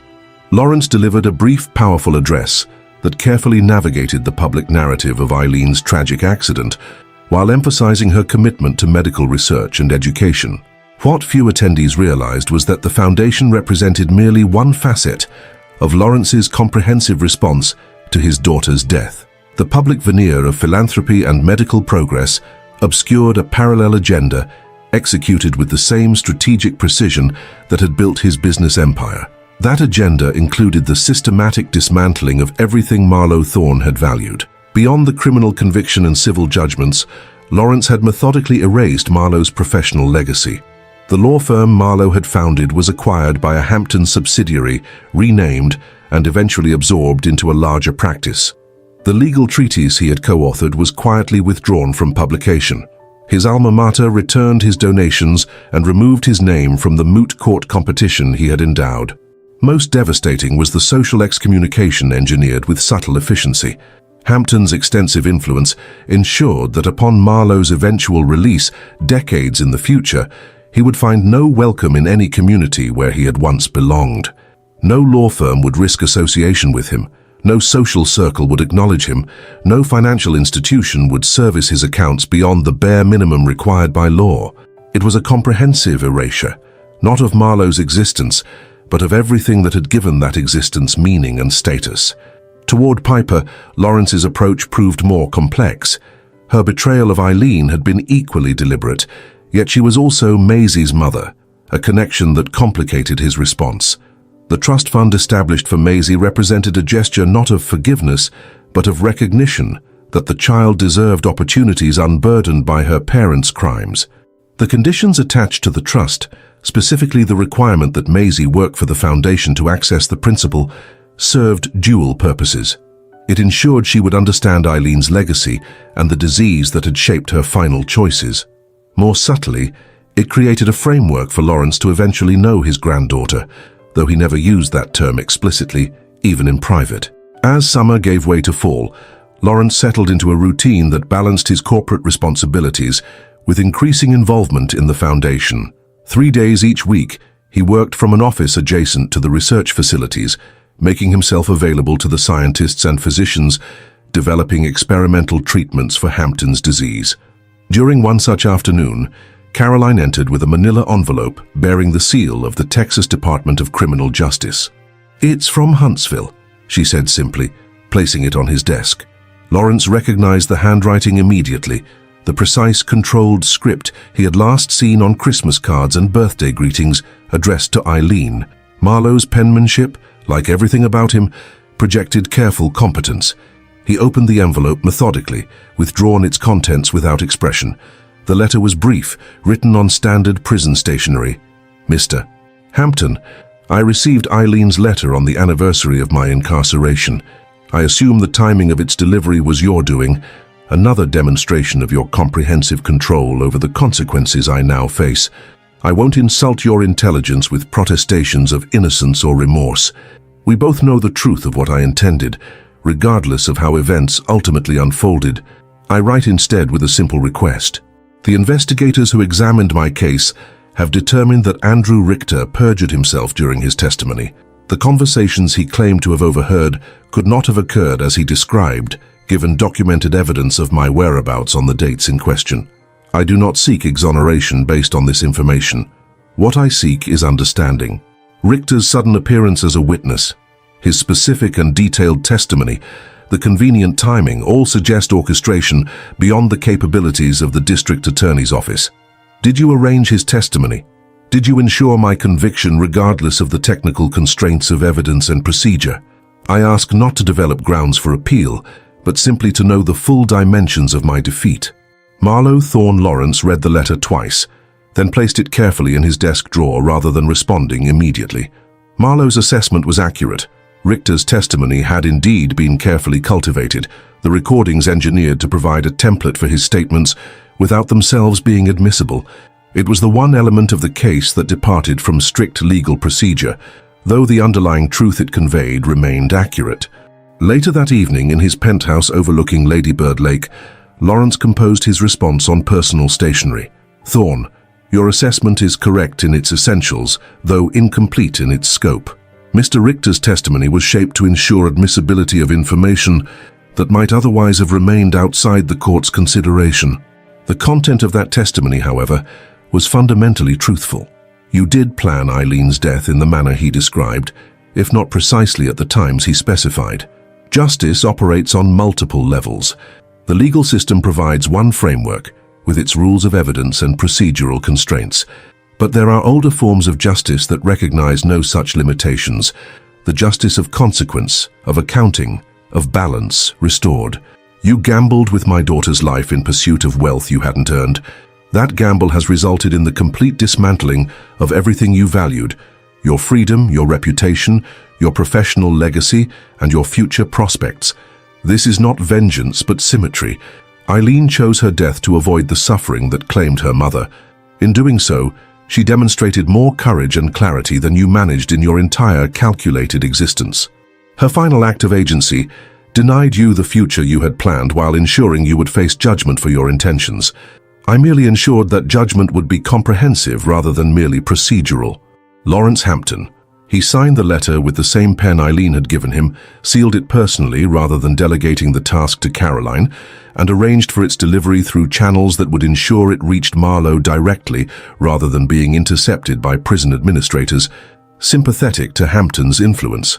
It would be the only direct communication between them, a single acknowledgement of the chess game that had concluded with Marlowe's total defeat.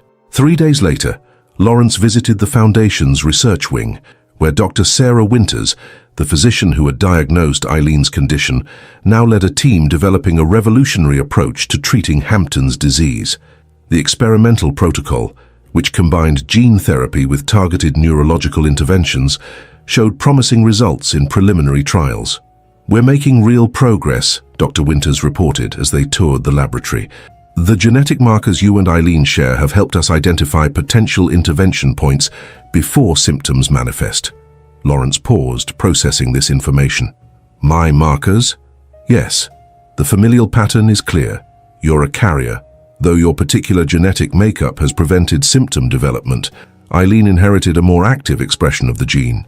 And this new protocol, it could have helped her." Dr. Winters hesitated. "If we'd had it then, possibly.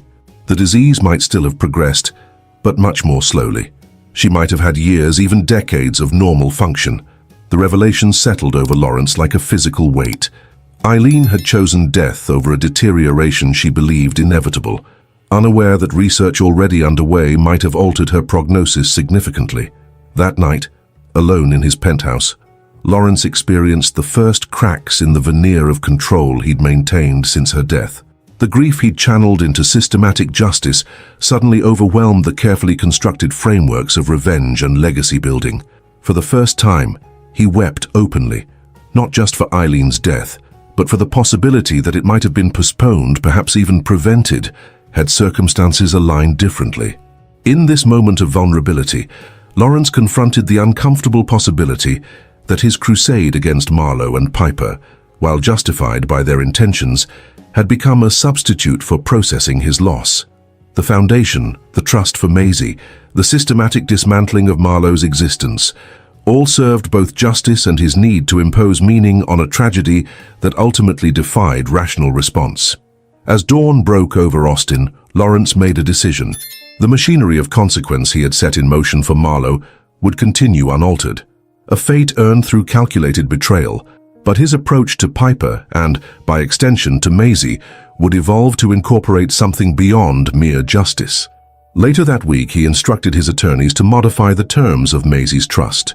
The requirement to work for the Foundation remained, but additional provisions were added: support for regular visits to Piper during her incarceration, resources for Piper's education while in prison, and a structured reintegration program upon her eventual release. These adjustments reflected not forgiveness, but recognition of a more complex truth, that Maisie's well-being depended on her mother's rehabilitation, and that Eileen, who had faced her mortality with courage and clarity, might have valued redemption alongside justice. As winter descended on Austin, bringing rare snowflakes that dusted the Hampton Pharmaceuticals campus, Lawrence stood at his office window, contemplating the legacy taking shape around him. The Foundation's research promised breakthrough treatments for the disease that had claimed Eileen. Maisie, though still an infant, had a future secured against the worst consequences of her parents' actions. Marlowe remained confined at Huntsville, his appeals exhausted, his existence reduced to the minimum parameters of prison life. Justice had been served, though in forms more complex and nuanced than the legal system alone could provide. Yet Lawrence found himself increasingly preoccupied, not with retribution completed, but with possibilities unrealized. The years Eileen might have lived with proper treatment, the relationship he might have developed with her children had she married differently, the scientific discoveries she might have overseen had she followed him into the family business. Caroline found him in this contemplative state, a manila folder in hand. "The quarterly report from Celeste Voss arrived," she said, placing it on his desk. "Maisie's development is progressing normally. She's starting to walk, saying a few words." Lawrence nodded, accepting the folder without immediately opening it. "And Piper? How are her courses progressing?" "She's completed the first semester of the paralegal program you arranged. Perfect grades according to the prison administrator. They say she's focused, disciplined. Good. Ensure the educational trust continues as planned." Caroline hesitated, then asked the question that had lingered unspoken between them for months. "May I ask why? After everything she did?" Lawrence turned from the window, his expression softening slightly. "Because Eileen understood something I'm only beginning to grasp, that justice without the possibility of redemption becomes merely an exercise in power." He gestured toward the Foundation building visible across the campus. "Everything we're doing, the research, Maisie's trust, even ensuring Marlowe faces the full consequences of his actions, it's not about punishment alone. It's about balance, about ensuring that something meaningful emerges from tragedy." As Caroline departed, Lawrence opened the folder to find photographs of Maisie, standing unsteadily beside a Christmas tree, laughing in Celeste's arms, examining a toy with intense concentration. In her features, he could detect hints of Piper, but nothing of Marlowe or the Hampton lineage. Yet she represented something significant, a future shaped by but not defined by the events surrounding Eileen's death. In this child, unrelated by blood but connected by circumstance, Lawrence recognized the possibility of legacy beyond vengeance, of justice tempered by opportunity for renewal. He placed the photographs in his desk drawer alongside Eileen's last letter to him and the draft plans for the Foundation's next phase of development. Together, these items represented the complex aftermath of tragedy, part retribution, part commemoration, part creation of something new from the ashes of what was lost. Outside his window, the rare Texas snow continued to fall, transforming the familiar landscape into something both recognizable and altered, a fitting metaphor for the world Eileen had left behind, now reconfigured by her absence and the consequences that radiated from her final choice. 18 years later, the University of Texas commencement ceremony stretched across the sprawling main mall, with the iconic tower standing sentinel over the sea of black gowns and mortarboards. Among the graduates, 25-year-old Maisie Voss adjusted her honors stole, its weight symbolizing more than academic achievement. "They'd be photographing you at every turn today," Celeste whispered, squeezing her niece's hand. At 55, she had become more sister than aunt to Maisie, her once auburn hair now streaked with silver. "Who?" Maisie asked, though she knew the answer. "The media." If Lawrence hadn't been so thorough with those non-disclosure agreements. Lawrence Hampton's name rarely arose in their conversations without invoking complex emotions. He had been a shadow presence throughout Maisie's life, the architect of her educational opportunities, the guardian of her privacy, and the man who had ensured she would never suffer financially for her parents' notoriety. 18 years had transformed the Hampton case from sensational headline to Netflix documentary to half-remembered scandal. Yet in Austin legal and business circles, the story remained legendary.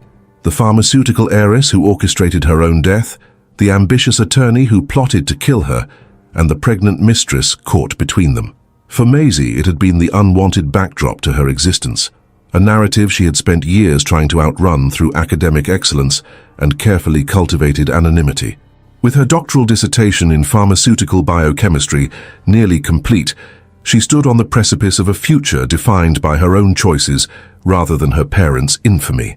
As the ceremony concluded, she scanned the audience, finding what she sought in the VIP section.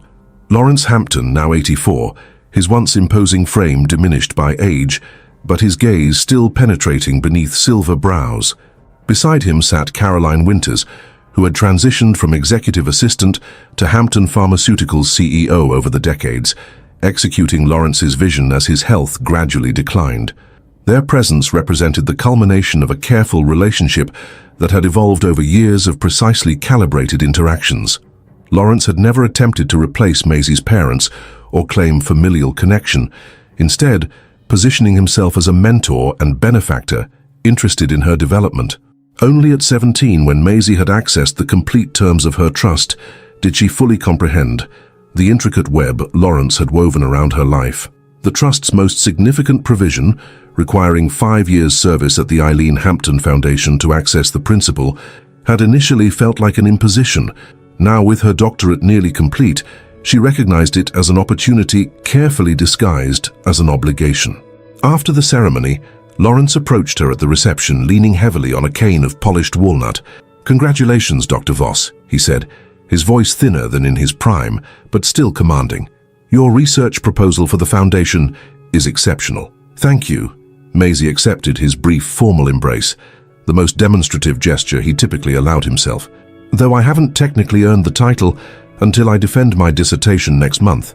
"A formality," he dismissed with the confidence of someone whose predictions rarely proved incorrect. "The treatment protocol you've developed has already drawn attention from the NIH. They've requested a full presentation." What remained unspoken between them was the significance of her research focus, a novel approach to treating Hampton's disease that built upon the Foundation's 18 years of groundbreaking work. The disease that had claimed her quasi-grandmother's life might finally yield to intervention, largely through the efforts of the woman whose existence was inextricably linked to that tragedy. Later that evening, after the celebrations concluded, Maisie drove to a modest apartment complex in East Austin. The building, unremarkable except for its proximity to a halfway house, represented another chapter in the story Lawrence had orchestrated with such precision. Piper Voss opened the door before her daughter could knock, as if she'd been watching through the window.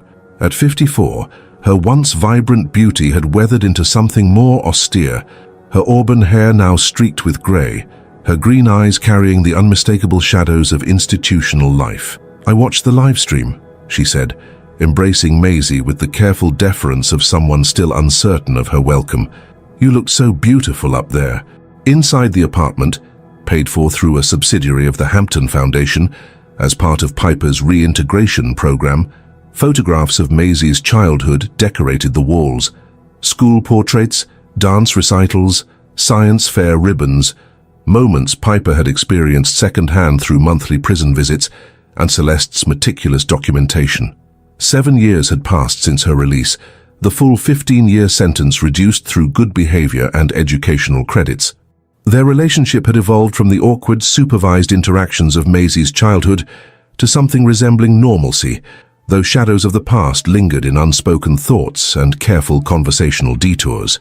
"I have news," Piper said, serving coffee in mugs bearing the UT logo, a gift from Maisie upon her acceptance to the doctoral program. "The paralegal agency offered me a permanent position. No more contract work." "That's wonderful, Mom." Maisie used the term deliberately, having noticed how Piper still brightened at hearing it, a small affirmation that their connection had survived the separation intact. What remained unspoken was the invisible hand that had guided this development, as it had so many others. Lawrence Hampton's influence, exercised through layers of intermediaries, had ensured Piper found employment appropriate to her qualifications, but circumscribed by her history. Not punishment precisely, but limitation, a lifelong reminder of consequences that extended beyond her incarceration.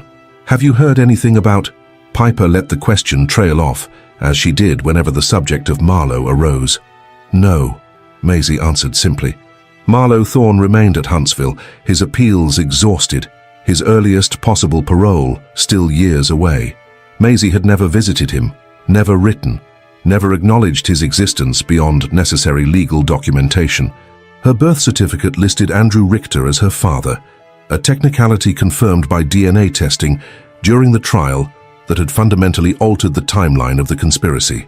Richter himself had maintained the carefully calibrated involvement Lawrence's arrangements required, financial support, occasional birthdays and holidays, but never attempting to establish deeper connection. His career had prospered through Hampton connections, his silence compensated through opportunities that might otherwise have remained inaccessible.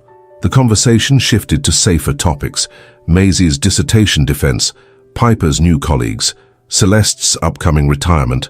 Yet beneath the pleasant exchange lay the unspoken reality that had shaped their lives.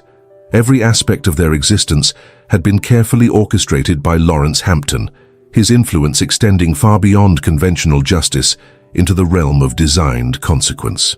The following morning, Maisie drove to the Hampton estate in the hills west of Austin, a sprawling property where she had occasionally spent holidays and special occasions throughout her life. Today's visit had been requested by Lawrence himself, an unusual departure from their typically structured interactions. She found him in the conservatory, surrounded by orchids that Caroline maintained with meticulous care. Age had finally claimed his imposing stature, leaving a thinner, more fragile version of the business titan who had reshaped Austin's pharmaceutical landscape. "Thank you for coming," he said, gesturing to the chair opposite his. "There are matters we should discuss before you begin your work at the Foundation." On the table between them lay a leather portfolio bearing the Hampton Pharmaceuticals logo, similar to dozens she had seen throughout her life, though this one appeared older, the leather cracked with age. "I've always been direct with you," Lawrence began, though perhaps not completely forthcoming about certain aspects of your history. Maisie tensed. Their relationship had been built on careful boundaries. He had never attempted to replace her parents or shield her from the reality of their actions, but neither had he volunteered information beyond what seemed appropriate to her age and understanding. "What you may not fully comprehend is the extent to which your life, your opportunities, your privacy, even your educational focus, has been shaped by decisions I made before you were born. I'm aware of your influence," she acknowledged. "The trust, the foundation position, Mom's reintegration program," Lawrence smiled faintly. "Those are merely the visible elements. There is a more fundamental truth you should understand before assuming your role at the Foundation." He opened the portfolio, removing a handwritten letter on paper yellowed with age. "This was the final communication I received from Eileen, drafted the day before her death. She left instructions that it should be delivered to me only after certain conditions were met." He passed the letter to Maisie, who accepted it with historian's care. The handwriting was precise, educated, similar in style to Lawrence's own correspondence. Dad, if you're reading this, then everything has unfolded as I anticipated. Marlowe's conspiracy has been exposed. Justice has been served through conventional channels. But knowing you as I do, I suspect you've implemented your own form of justice beyond the courtroom. I understand that impulse. I've acted on it myself in orchestrating my death to ensure they face consequences for their intentions. But I ask you to consider something beyond retribution. The child Piper carries, whoever its father may be, deserves a future unburdened by its parents' crimes. I ask that you extend to this innocent life the care and opportunity you provided me. More importantly, I ask that you channel your formidable will toward fighting the disease that has claimed me. Hampton's disease needn't be my only legacy. Through the resources and influence you command, genuine good might emerge from this tragedy. Find balance, Dad, between justice and mercy, between remembering and creating anew. With love always, Eileen Maisie looked up, finding Lawrence's gaze fixed on her with unusual intensity. Everything, he said quietly, everything I've done since receiving that letter, the foundation, your trust, even the consequences Marlowe continues to face, has been in service of that balance Eileen requested. Why show me this now? Because you're about to assume a significant role at the Foundation, directing research that may finally defeat the disease that claimed her. You should understand that your position isn't merely due to your qualifications, impressive though they are. Lawrence removed another document from the portfolio, older, its official seal partially degraded by time. Before her death, Eileen made provisions for her frozen embryos, preserved years earlier when Hampton's disease was first suspected in our family line. She specified that if the appropriate ethical and medical considerations could be addressed, these embryos might one day contribute to research into the disease. Maisie's breath caught as understanding dawned. Are you saying... No, Lawrence answered quickly. Not what you're thinking. You are biologically Piper and Andrew Richter's daughter, but your educational path, your research focus, your eventual position at the Foundation, all were designed to place you in proximity to the work Eileen hoped might eventually be done. He gestured to the Foundation's headquarters, visible through the conservatory windows. Next month, when you assume your research directorship, you'll gain access to Eileen's preserved genetic material. Combined with your innovative treatment approach, it may finally provide the breakthrough we've sought for 2 decades. Maisie sat back, absorbing the implications of what Lawrence had shared. Her entire career trajectory, from her undergraduate focus to her doctoral research, had been subtly guided toward this specific purpose. Were there others? She asked finally. Other children you supported this way? Lawrence shook his head. Only you, something in the conjunction of circumstances, Piper's complicity, your biological distance from the Hampton line, the timing of your birth so close to Eileen's death. It created a unique opportunity, one I believe Eileen would have approved. After a silence weighted with decades of unspoken history, he continued, I've recently received a terminal diagnosis, the same heart condition that claimed my father. I've perhaps 6 months, according to specialists. I'm sorry, Maisie said, the words inadequate but sincere. Don't be. I've lived to see Hampton Pharmaceuticals become a global leader in neurological research. I've watched you grow into a scientist whose work may transform understanding of genetic disease. And I've fulfilled my daughter's final request, finding that balance between justice and creation. He closed the portfolio with careful precision. When I'm gone, Caroline will manage the corporate aspects of Hampton, but the Foundation will be entirely yours to direct. Eileen's remaining embryos, her genetic material, her medical records, all will be at your disposal for research purposes. And my mother, what happens to her arrangements? They continue unchanged. The apartment, her employment, the structured support system, all remain in place for her lifetime. And Marlowe? Lawrence's expression hardened slightly. Also unchanged. Some consequences must endure without mitigation. 2 months later, as summer heat shimmered across the Austin skyline, Maisie stood in her new office at the Eileen Hampton Foundation, unpacking books and research materials. Through the glass walls, she could see the laboratory where her team was already implementing the first phase of her treatment protocol. On her desk sat a photograph she had only recently discovered, Eileen at roughly Maisie's age standing in a laboratory, not unlike the one visible through the window. The physical resemblance between them was non-existent, yet Maisie felt a connection transcending biology. 2 women separated by decades, But united by scientific purpose and the complex legacy of tragedy, her phone chimed with a text from Piper. "Dinner tonight? Made your favorite." Maisie smiled, typing a quick affirmative response. Their relationship had strengthened since her graduation, evolving towards something resembling normal mother-daughter interaction, though shadows of the past occasionally surfaced in unguarded moments. As she arranged her reference materials, her assistant knocked softly. "Dr. Voss, there's a package for you. Courier just delivered it." The package bore no return address, merely her name in precise handwriting. Inside, she found a single item, a platinum pen with her initials engraved along the barrel. Accompanying it was a brief note written in a shaky hand that nonetheless conveyed determination. "Maisie, by the time you receive this, I will have departed. My condition progressed more rapidly than anticipated. This pen was a gift from Eileen on my 60th birthday. I've carried it every day since her death, using it to sign the documents that shaped both justice and opportunity in her absence.